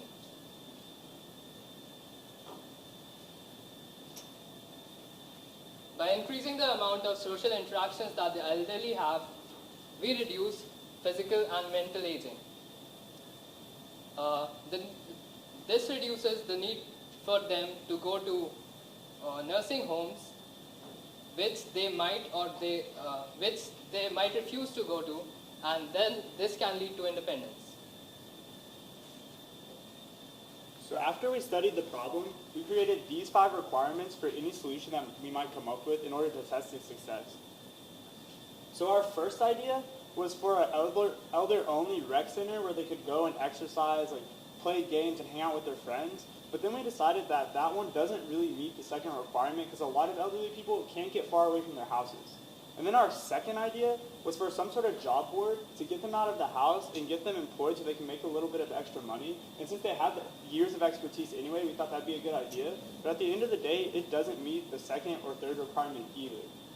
And then our final and best idea was helper, because it meets all 5 of these requirements and mentally and physically engages elderly patients. Alright, so this brings us to a very important topic, the technology. Through our extensive research, we found out that 67% of senior citizens have access to internet regularly. 42% of them own a smartphone. Well, here comes the interesting part. That number was just 12% 5 years ago. So this number is going to increase, and there's just upward potential. Well, my grandma is the Nokia kind of girl, so she's not really interested in the smartphones. But we can do say that she has the access to landline or flip phones or whatever. So the calling service option is always there. Now you might wonder, why did I tell you all these interesting facts? This brings us to our solution, Helper. Helper is an online service-based platform that will help connect the senior citizens to the younger one and increase their social, mental, and physical interactions for some kind of monetary exchange. Our point of contact are 3. First, a web-based application. Second, a website. And third, a calling center. Well, there is our smartphone app. The senior citizens didn't grow up with iPhones in their hand, so they don't really know how to navigate the complexities of stuff. We made our app as simple as possible. There will be 3 options in the start. The first one will be feed. The feed will help you to post jobs, decide a category, and decide a price. Well, what if you don't own a smartphone, or what if you don't want to go through all those complexities? Well, the second option is for a phone number, where you can call our customer service or our helpline and tell them to post a job for you. And the third option is just about your profile, previous jobs, reviews, and that kinds of stuff. Just like our app, the website is easy to use and it's very simple. There are large icons and large fonts, so it's easy to navigate and it's very easy to read. You might be thinking, why is this, or how is this different from any other services that are already existing, such as visiting angels and church outreach programs? But there are pros and cons to both, and Helper is different because it is cheaper than at-home care service, and it is more flexible with your individual schedule than church outreach programs. So here are some statistics that I want you to listen to. By 2050, a quarter of the population in the US, in South America, in the Caribbean, and in Oceania will be over the age of 60. At the same time, 1 out of 3 people in Europe will be over the age of 60. Our society as a whole is aging, and that means that the total purchasing power of senior citizens is growing. For example, in Japan, the percentage of income earned by senior citizens has been projected to grow from 26% in 2005 to 31% in 2020. There's a market of products geared directly towards senior citizens. So there's an opportunity here not only to make money, but also to establish Helper as a primary care provider early on in the game. As for how we're going to get the word out, we're going to focus on ads on TV through channels that are known to have older viewership, ads on Facebook, which old people use to connect to their loved ones, and we can't discount the marketing power of just simply word of mouth. So an app like this would cost $100,000 to $150,000 to develop initially, and then every year after that, to pay for servers and technicians, we would have to pay 50% of that initial cost. In the future, we would like to integrate some services such as training so that our employees can engage with our customers even better, and customer satisfaction reviews so that we can get invaluable information on how to improve. We also want to implement a social call center so that elders who don't want to invite people into their homes can call employees and socialize over the phone. Finally, for the children of the older generation, we want them to be able to have secondary access to their parents' accounts so that if they want to do the booking for them, they can. So here's a quote by Lillian Carter. The use of technology by the older generation is going to skyrocket in coming years. By integrating the best parts of technology and social services, we are going to improve the lives of senior citizens dramatically. Society is aging, and so are we. So is everyone in this room. Let's assure ourselves, let's assure the elderly that aging is nothing to fear, and that help is right around the corner. Thanks, and gig 'em. Very much. And judges, you have 5 minutes for questions. Yes. So I'm wondering, I know on your list of requirements you had not, I can't remember exactly how you worded it, not exploiting the elderly. Right. I'm wondering what your checks and balances are for that. All right, so like, how do we quantify that? Well, how do you know who's going over there? Right, so we were going to do a vetting process for all of our employees to make sure. Like Uber? Like Yeah, Uber. Yeah, basically. So to add to that, when someone signs up to provide a service, we're going to have some kind of workshop, like for a day or for 5 hours, just to provide them with the qualities that they need to spend with the elder generation to make them feel important and to maybe, okay, I shouldn't say this, but their state of mind, and they can be cranky sometimes. So to deal with that kinds of situations and stuff like that, we'll be providing workshops and to our employees so that they are marketed only towards the older generation. And on top of that, there are reviews like as we do in Uber, so that builds up the whole thing. Right, we want senior citizens to see this person didn't come here just for the money. They're actually here because, you know, on some level they do care that I'm home alone all day and that no one's been here to talk to me. They do want to make conversation because there are people who just love to socialize just every day. I think there is a large group of people who would see this as a very good employment opportunity. And it's not like the prices, it's not like they're making exorbitant amounts of money on this. The cost is low not only because older people tend to be strapped for cash at that age, but also because we're not trying to draw in, you know, just people who are in it for the money. So, given the population you're trying to serve, how have you thought through your app being adaptable for the sight or hearing impaired, which many folks tend to be as they get older? Well, we just had 48 hours for that.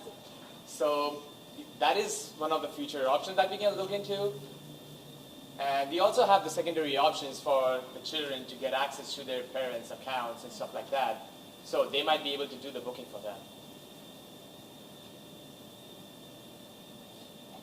I think your better business model might actually be looking at feeling guilty children, those other people who may have better access to all the technologies and I might be feeling okay about this one.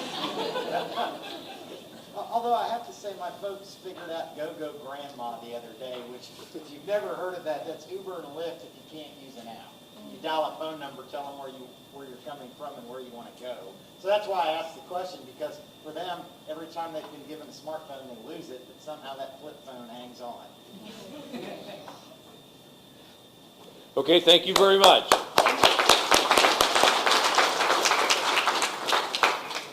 Our next team is Hydro World.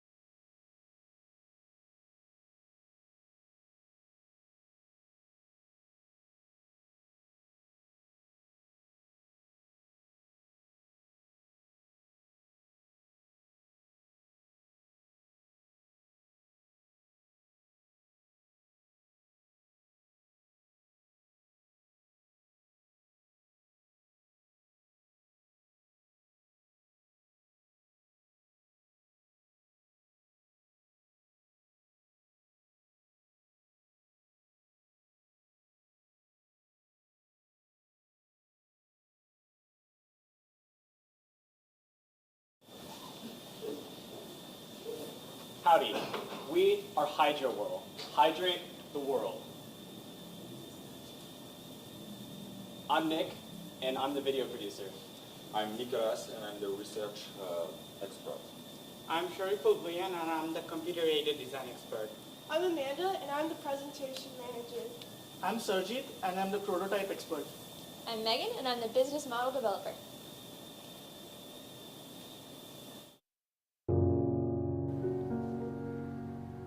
On average, a rural woman walks 3 to 12 miles a day just to fetch water to survive. That's the same water that kills 100,000 people in India alone each year. But what if you could reduce the total time spent retrieving water and purify it at the same time? With HydroWhirl, we give them back their time and their health. Using our design, people have more water to survive and more time to thrive. Holding over 14 gallons in one trip, women can roll 3 times the amount of water on the ground that they would have otherwise had to carry on their head, and they can filter it at the same time. We have a built-in 3-stage filtering system that uses local resources like sand, gravel, and charcoal as natural and easily replaceable filters, pulled with a rope that can be easily replaced if broken. When the women get back to their home, they can utilize a special spigot that connects to the drum and uses a flat sheet ultrafiltration membrane to filter out any bacteria.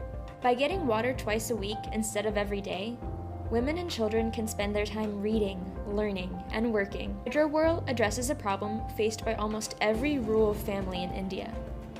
And with the world's rivers and water sources getting more and more polluted each day, communities across the world, in all different cultures, could utilize the HydroWhirl to have more time to improve their lives.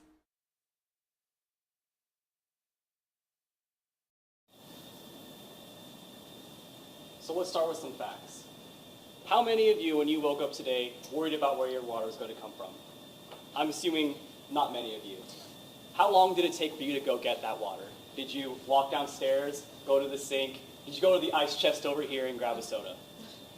In fact, 844 million people don't have access to clean water. That's 1 child every 2 seconds that perishes due to unsafe drinking water.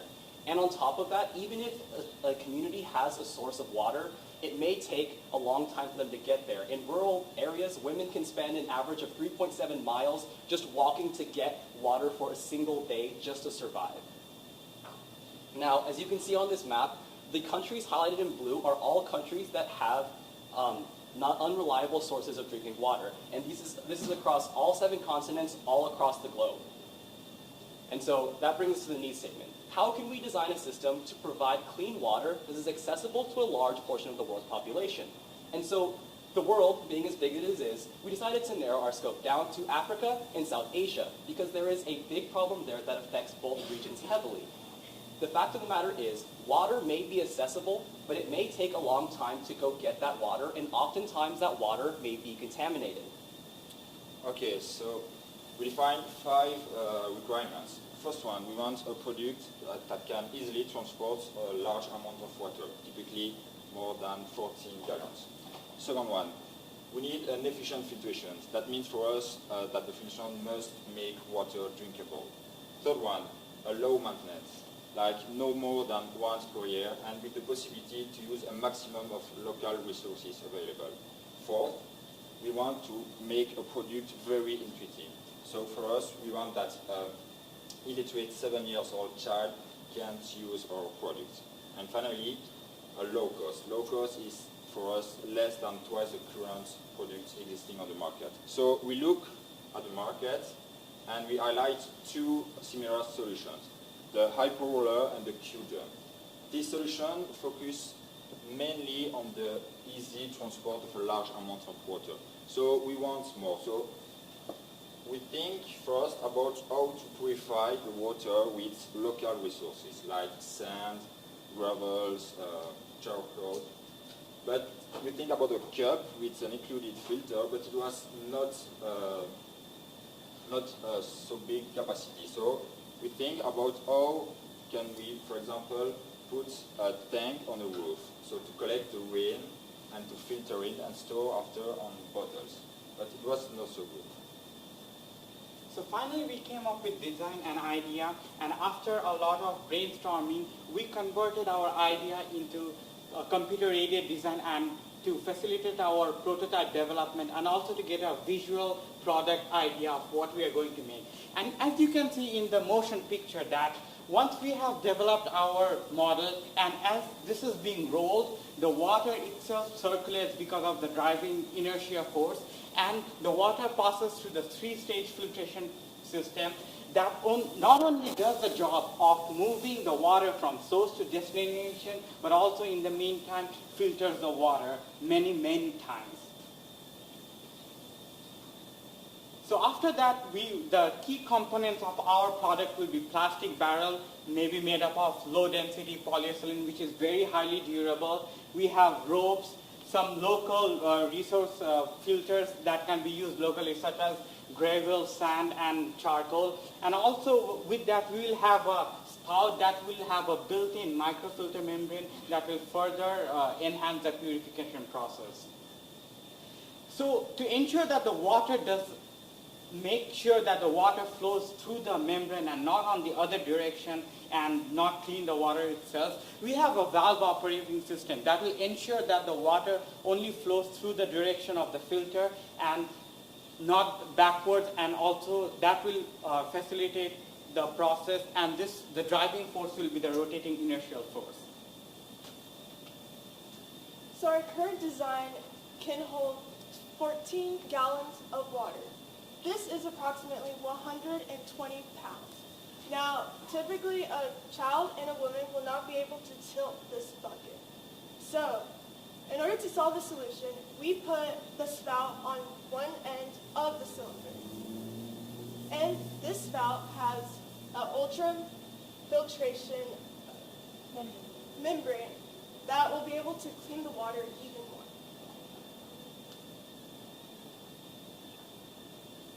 Our design advantages includes an easy transportation for a large amount of water, which is low cost, and in addition, it combines transportation and filters. It will be made of local resources, and it will be low maintenance and easy to use.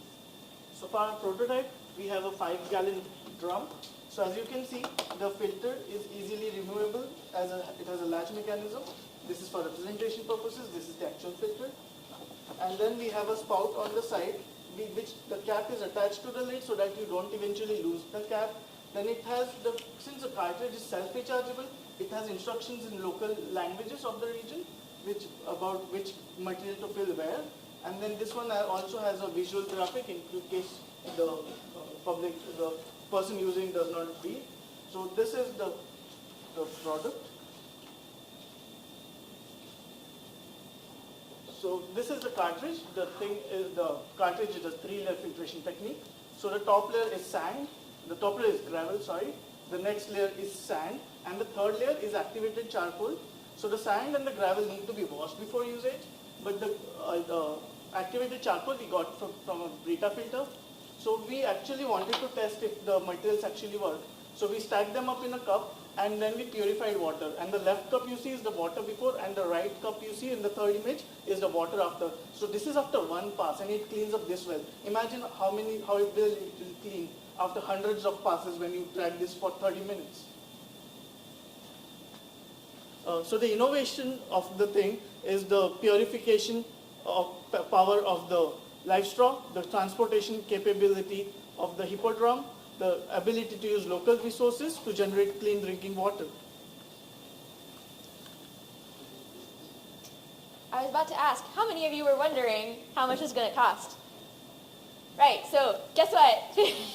We're predicting $50 a unit or less, and once we have mass manufacturing, that hopefully would go way down from there. However, what are these people usually paying right now for their water transportation? Maybe $5, max $10 for a clay or an aluminum pot they'll carry on their heads. So why would they pay more for this? And a lot of them are uneducated in the need for this also, and that the waterborne illnesses that come from all the sources of water that they're drinking right now. So we propose a model in which 20% of the cost of our unit will be covered by the end users. So maybe a family, a group of families will come together and pay a little bit more for this, so they have some skin in the game. And thank you very much. Judges, you have 5 minutes for questions. Who's going to pay the other 80%? We're hoping scoping, thank you, company sponsors, NGOs, and crowdsourcing. So where this Texas flag you see on here, maybe if your company wants some branding, say, hey, look what we do, we're very altruistic, slap your logo on this. Did you do any research on the penetration of the model of the barrel and nipple? Of the penetration?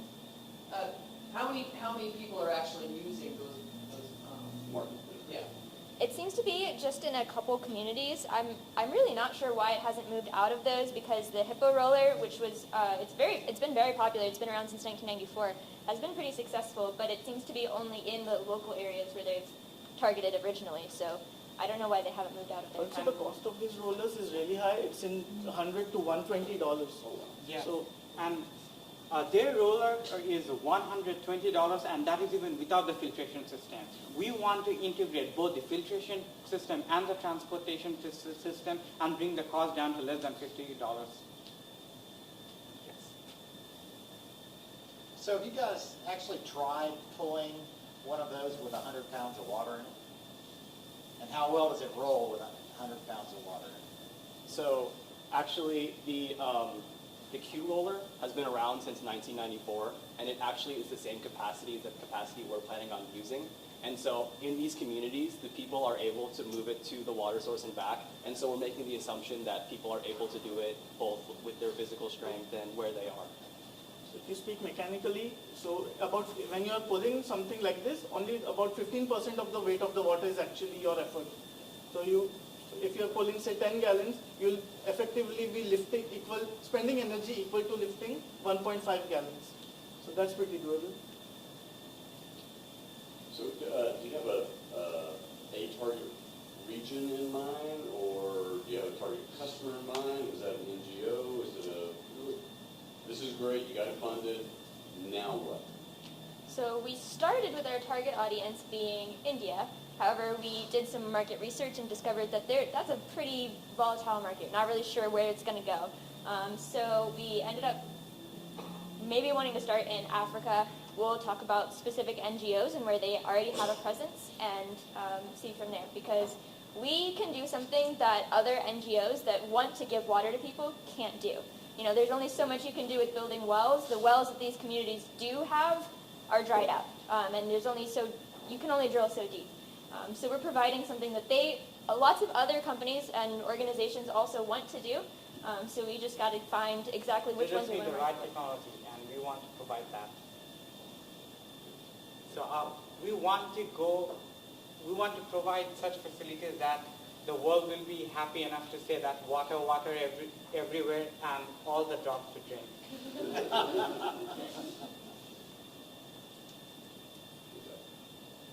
Okay, thank you very much.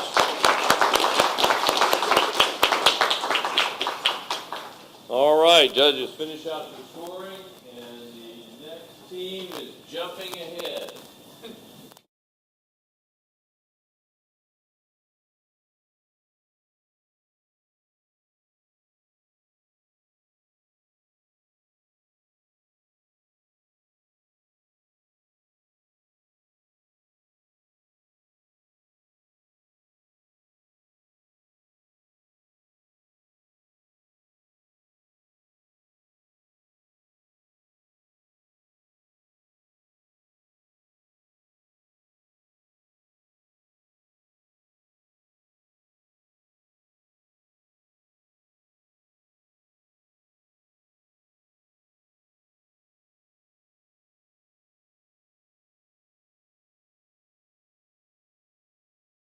Jump ahead. Howdy, my name is Anna Lara. My name is Pooja. My name is Matthew Shah. My name is Sakina Abbas. My name is Raj. And I'm Abdul Khan. So allow me to ask you guys a question. Aapne naashte mein kya khaya? Did you guys comprehend that? Probably not, right? So allow me to share the experience of ESL students currently in the United States. Over 4.8 million kids are placed in ESL. The number of ESL dropouts in high school are about 3 times higher than native English speakers.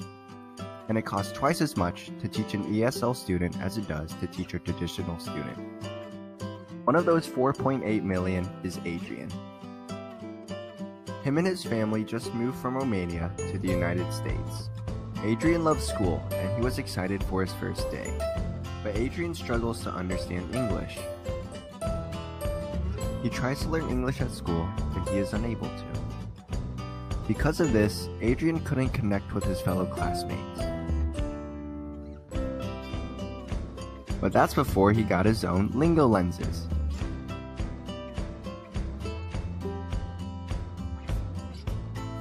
Lingo Lens translates to Romanian for Adrian. Cum te numești? Lingo Lens implements language lessons with augmented reality. Object 1, marker. Object 2, bottle. Look how happy Adrian is!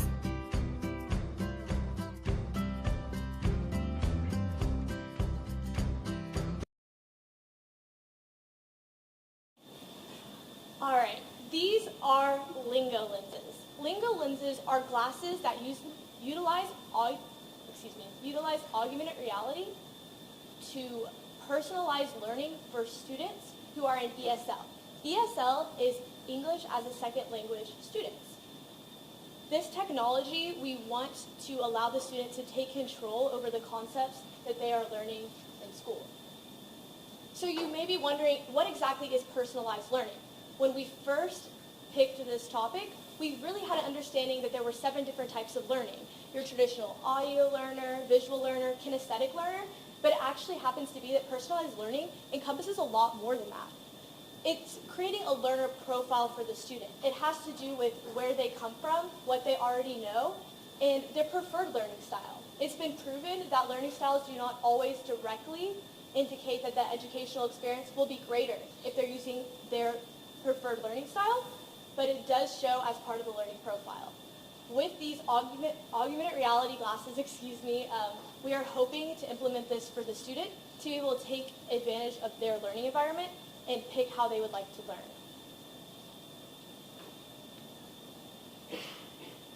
We consider 5 different factors to validate our model. So these are the requirements that a model should encompass. The first one is a model should implement interactive learning, because research shows that effective learning happens more when you experience or when you interact with your environment, not just one particular learning style. The second one it should promise 0% information leakage, because there is a lot of sensitive information involved. The third one is it should at least be accessible to 50% of the current ESL students in the United States, which is about 2.5 million students. The fourth requirement would be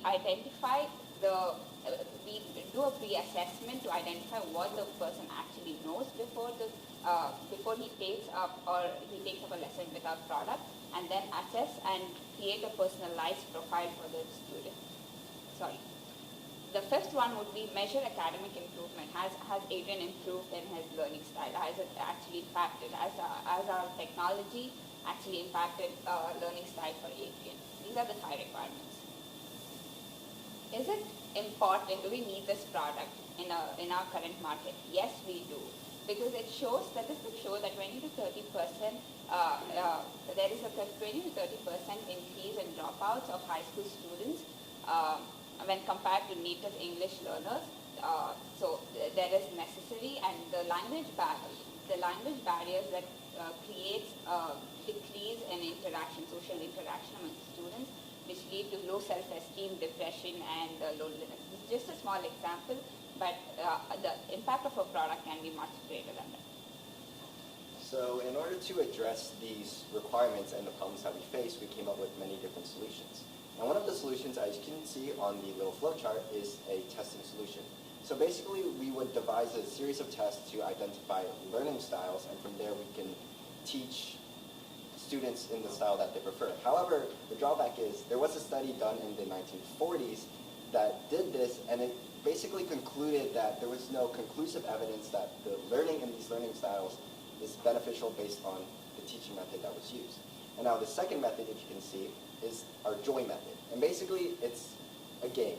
And the goal of the game is to complete a specific object. However, there are many different ways to complete this object, and based on the pathway that the user takes to achieve his or her goal, we can then identify how he or she learns. However, we felt that this did too much in the identification of the learning profile rather than the implementation or application of it actually. And in addition, we felt that it wasn't applicable enough in real life because, well, it's a game. So we came up with a little bit of a combination of augmented reality for the application implementation and simply a learner profile from the testing method that we came up with earlier. So now you might be asking why augmented reality, why not VR or virtual reality? We felt, well, we all know that virtual reality basically takes the user into an alternate reality, right? And it kind of removes a level of real-life application. However, we can introduce this level of real-life application with the augmented reality.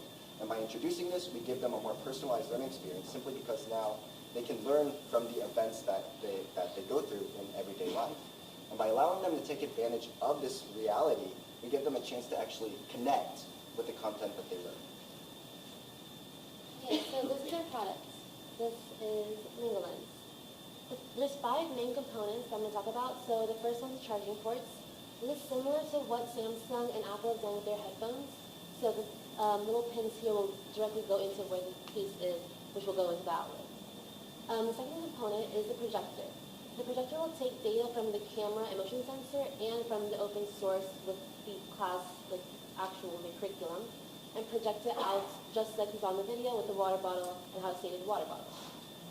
The projector is the microphone is going to be right here.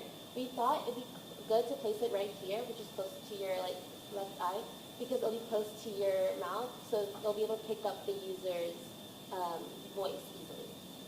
And then this is the camera / motion sensor, which gives a 360 view, and it picks up where you are, what's in front of you, and everything. 2 embedded also components that are not listed on here is the battery, which needs to charge this, of course, and the second one is the bone conduction also, which actually instead of using an earpiece, we thought this would be smarter because it will basically send little vibrations, giving the user input that that you did well at this concept. So it will vibrate, yes, like you did good. And if you didn't do well, like it won't vibrate. And then our business model, we want to market this towards students and then teachers and parents of those students that are ESL, like English as a second language. And we thought the best way would be either using social media such as Facebook, Twitter, Instagram, and multiple education conventions that happen all around the world. So we are trying to reduce our costs under $220, and the expected retail price for a single unit should be around $300 with a 36% profit margin. And we're also trying to sell some additional accessories which will enhance the user experience, such as haptic sensing gloves and a handheld joystick. So our competitors mostly use applications. So a couple of limitations that could be is the fact that it's just not mobile enough. And then apart from that, other designs are they're quite hefty and they don't have visibility. Our design kind of gives you a 6th degree of freedom, so you can have, there's no limitation on visibility, and the unique design of it gives you a lot of, a unique style and an experience. Future plans is to probably add another language, work on, just adding a curriculum to it, maybe math class or science, so that way, students can interact much more.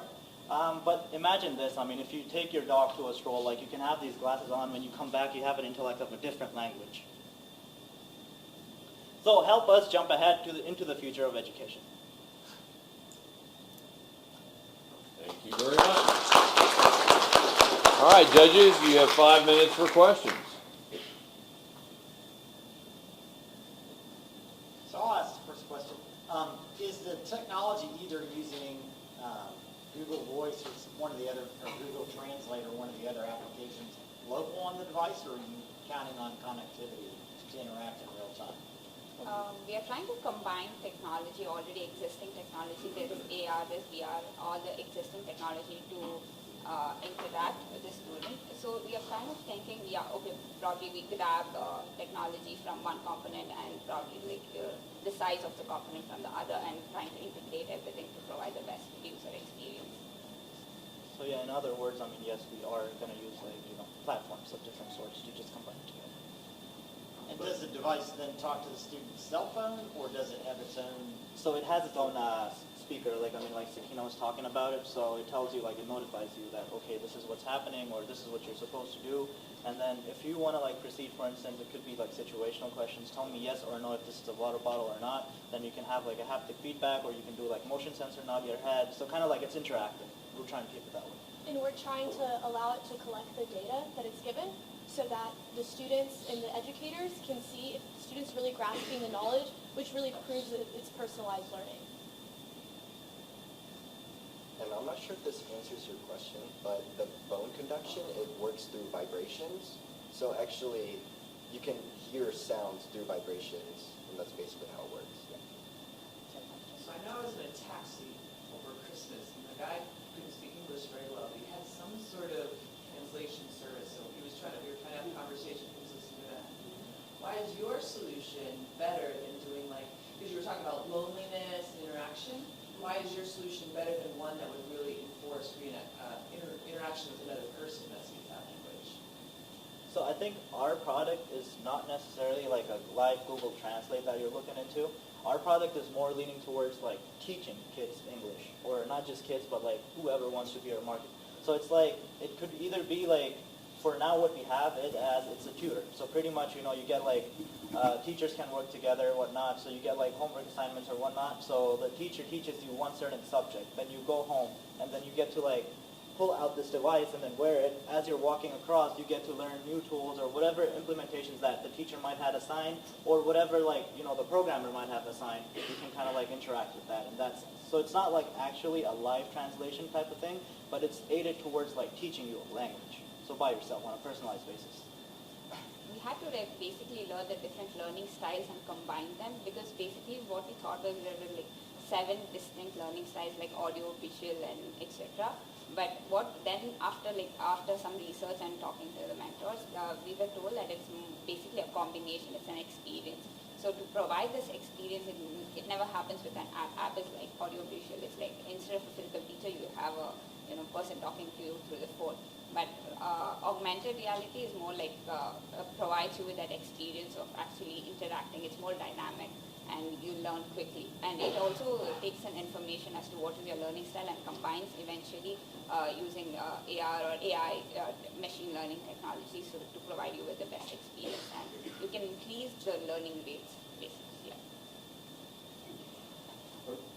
Are the components available or need to be developed? Yeah, the components are available. So like I mentioned earlier, what we're going to do is we're going to pretty much take different platforms, right, and kind of like utilize their components and make, just make our products from it. That's what it is. That's what we're looking for. Like Duolingo and Yes, yes. and those things? Yes, exactly. All right, thank you very much. All right, and the final team this evening is SFR.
SFR.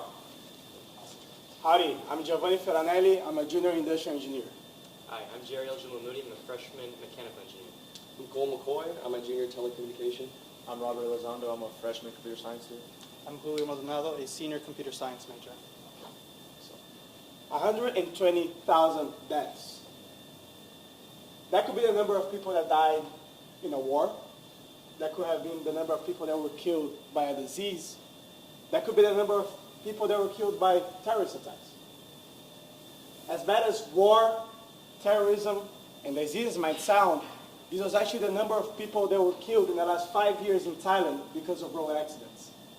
And the worst part about this is that they are losing this battle to themselves because they're being reckless and because they're not driving safe.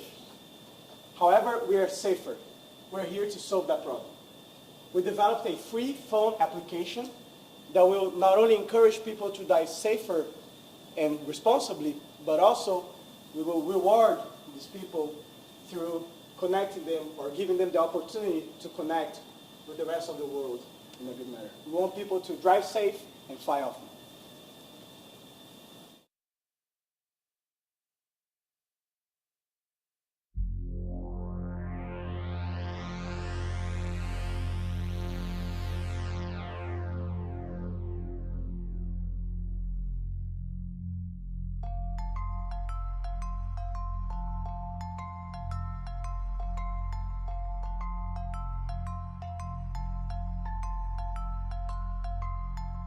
What if there was a simple way to teach and encourage safe driving habits?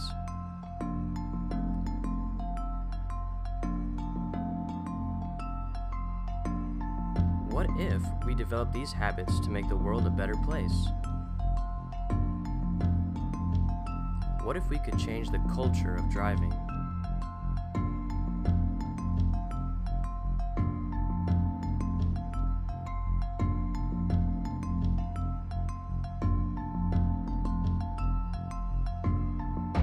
What if you could earn air miles without the hassle?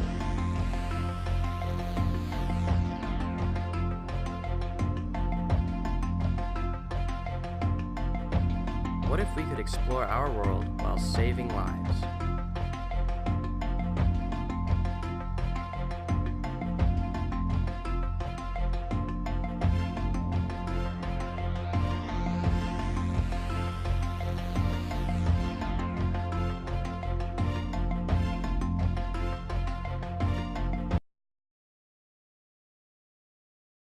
Set off to develop this project and to solve this problem. We came up with 5 requirements that would be absolutely necessary if we wanted to, fully tackle this problem well.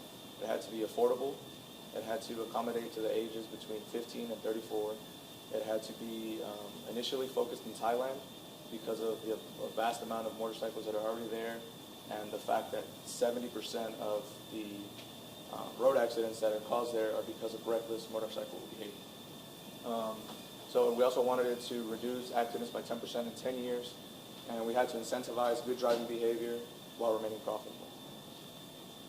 So 3 of the original ways that we came up with going about this was creating a helmet that was cooler and safer than what's on the market now, a dashboard camera, and a phone application.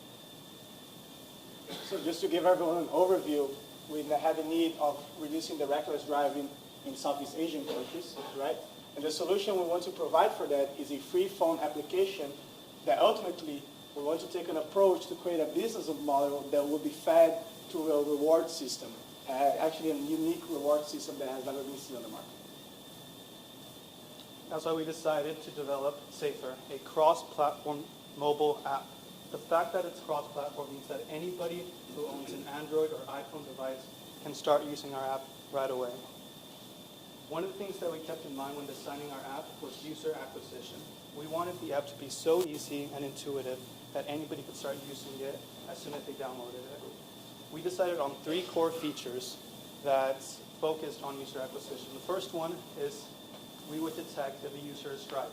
If they are, then we'll make sure that they are following good driving behavior, such as driving under the speed limits, making safe turns, and so on. The next 2 are something that makes us completely different from everybody else right now. Here, imagine that you are living in Bangkok, Thailand. And that's where most of the motorcycle accidents happen. So let's see what happens if you do drive a motorcycle.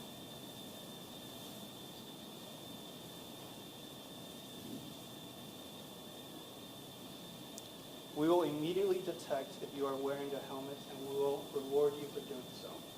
Now let's say that you drive a car.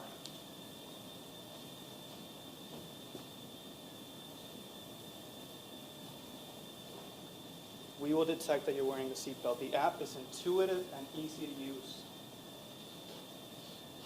So when we set out to design Safer, the initial inspiration for us was Thailand because it had so many obvious parts to it, like it's second in the world for accident deaths regarding the road. 24,000 people are estimated to die on their roads per year. And as they said, 73% of those deaths are from motorcycles, so they have a really high traffic population. Just a really easy place to start for us, and it made a lot of sense from the beginning.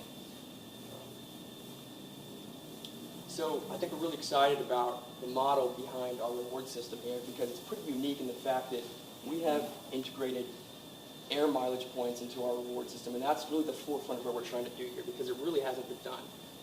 We kind of offer this credit score-like scoring system to where users are inspired to be in these certain tiers, and based on their driving habits, good or bad, we will assign them a tier and allow them to become elevated. We have silver, gold, and they can increase their driving habits to try to become in those other tiers to gain the multipliers that we were offered to get more points. With those points, they'll be able to get, like I said, air mileage points, which is huge because it's just so inconvenient right now. Air mileage points are awesome. They're one of the only things that can actually persuade me to go out and do things, but I can't really get most of them because, honestly, I have 0 credit score, and they're incredibly pain in the butt. So that's the forefront, I think, that makes it so unique. And to go along with that, we have developed restaurant and hotel discounts to really go with that whole travel, that whole the plane and vacation kind of style rewards, and they just really complement that nicely. Okay, so with our current business model, we hope to gain a mass user base. And with that mass user base, we would like to expand into other industries. Some of the industries that we're looking at right now are the fuel industry, the ride-sharing industry, and multiple others, even the trucking industry, because they all require drivers, and those employers need a way to verify that those drivers are someone they can hire. Essentially what we're doing is creating a web of connection, a very strong connection within the transportation industry and other industries with Safer at the core. Now, this idea doesn't only belong in Bangkok, Thailand. There are bad drivers in every country where there's a car, where there's a motorbike. You guys know this. In America, it's the same way, even here. And that means that Safer has the room to expand, to grow, and become an international company. We are Safer, and we want to help you guys drive safe and fly off.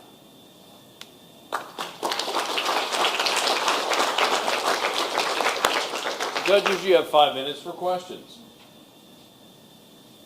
So I agree with your premise. It's 2 behaviors you've selected: helmet wearing and motorcyclist, seatbelt wearing and automobile operation are 2 important elements. But did your data in Thailand show that if you could solve those 2 things, you would make a significant impact in accidents and fatalities? Yes, a good majority of the deaths, I believe we almost got up to 70% of deaths happened without the helmet, and they could have been prevented super easily. And so if they were just wearing that helmet, the vast majority of those people would have had their lives. Our initial idea was to have an application just for the helmet, because this is a big issue in Thailand. As you were saying, 70% of these could be, avoided if people are wearing a helmet. Not only in Thailand, here in the U.S., same thing. We also want to develop a little more so we can have like a larger range of people that we can help. And so that's why we developed, the seat belt idea, which kind of fitted with the whole, app. It was easy to implement, and we also, expanded. So yes. I'd like to know more about why you chose airline miles as like the reward, and like how many of the people in Thailand that are riding motorcycles are using airline miles? Right. That's a really good question. So we looked a lot into consumer trends in Thailand, and it was really interesting. In the top 5, consumer trends expenditures that people, spend money, they are like food services, restaurant services, and travel. And people will ask, oh, well, of course, because everybody travels to Thailand, right? No, this is the only of the domestic market. As a matter of fact, 42%, actually, no, sorry, 43% of the whole travel, of the whole travel system, like, the traffic, all the travel traffic will be directed to Southeast Asia by 2034. So in that market, it's going to grow a lot too. So this is one of the reasons why I say, a lot of people are going to be traveling more, are going to have more incentives to travel. And so this is, and also a lot of people, there's a lot of accidents in Thailand. And so we wanted to merge these two trends together, and create something good. And that's why we wanted to do that. And to clarify, yeah, Thailand's the starting point, and so really we're always still focusing on scalability. We believe this is a problem everywhere, and so that's why we kind of want to have a really variety of things to offer, ones that we know can be offered to young people, older people, people who drive, don't, whatever. So that's kind of our thing.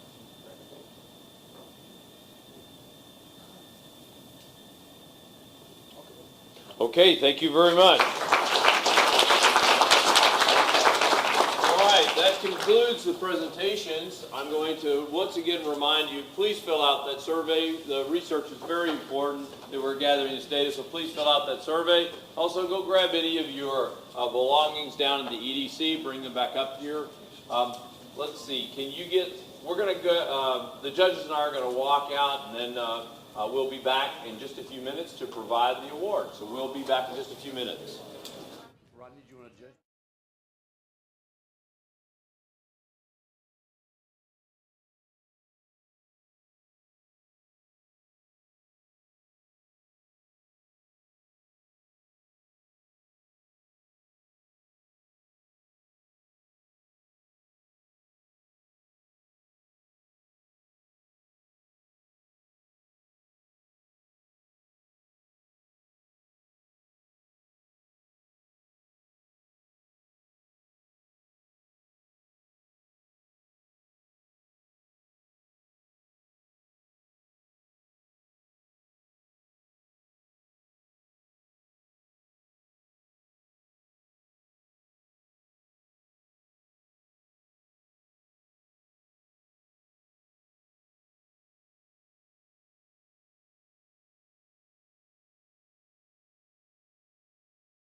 Everybody in here?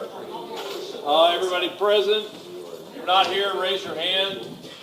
On engineering entrepreneurship, we'd be more than happy to help you create startups. I also want to remind you that on April 23rd and April 24th, we'll be inviting the 5 global, top global winners here, and you'll have an opportunity to interact with them as they arrive. We'll make sure and keep you informed of that as well. We are wrapping things up here. Thank you again for the weekend. Let's go ahead and get this thing taken care of. And if I can ask Dr. Rule to come up here, she's going to award the 3rd place award. And the 3rd place award of $500 to the team. And by the way, the money goes into your student account as scholarships. And these checks are not cashable. Okay? But please take pictures with them after we get all the awards out, and please give them back to me. You can take your pictures and things like that, but I need them again. All right? So for the 3rd place, Team Mac.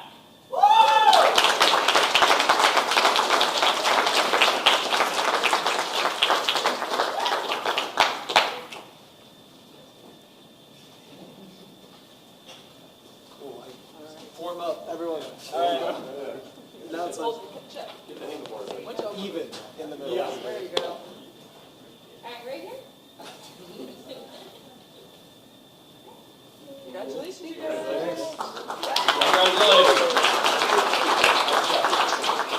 And John Fry is going to present the 2nd place award, and the 2nd place award goes to Hydro World.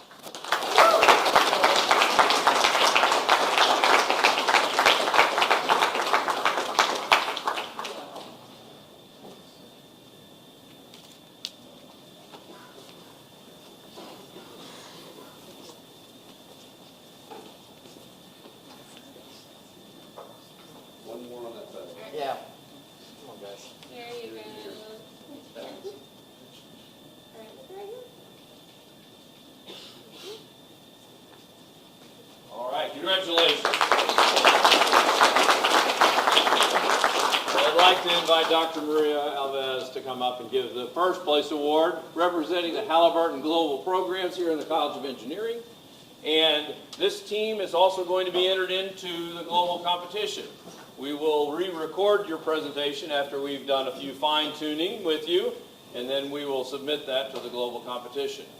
And the first place winner, and moving on to the global competition, is Hail No.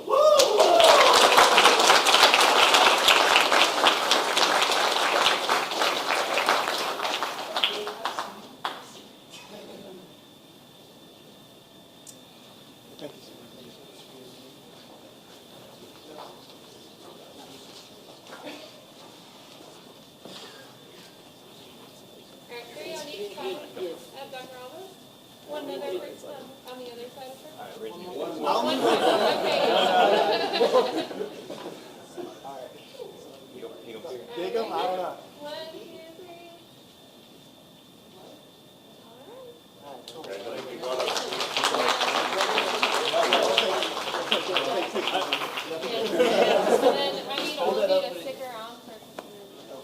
All right.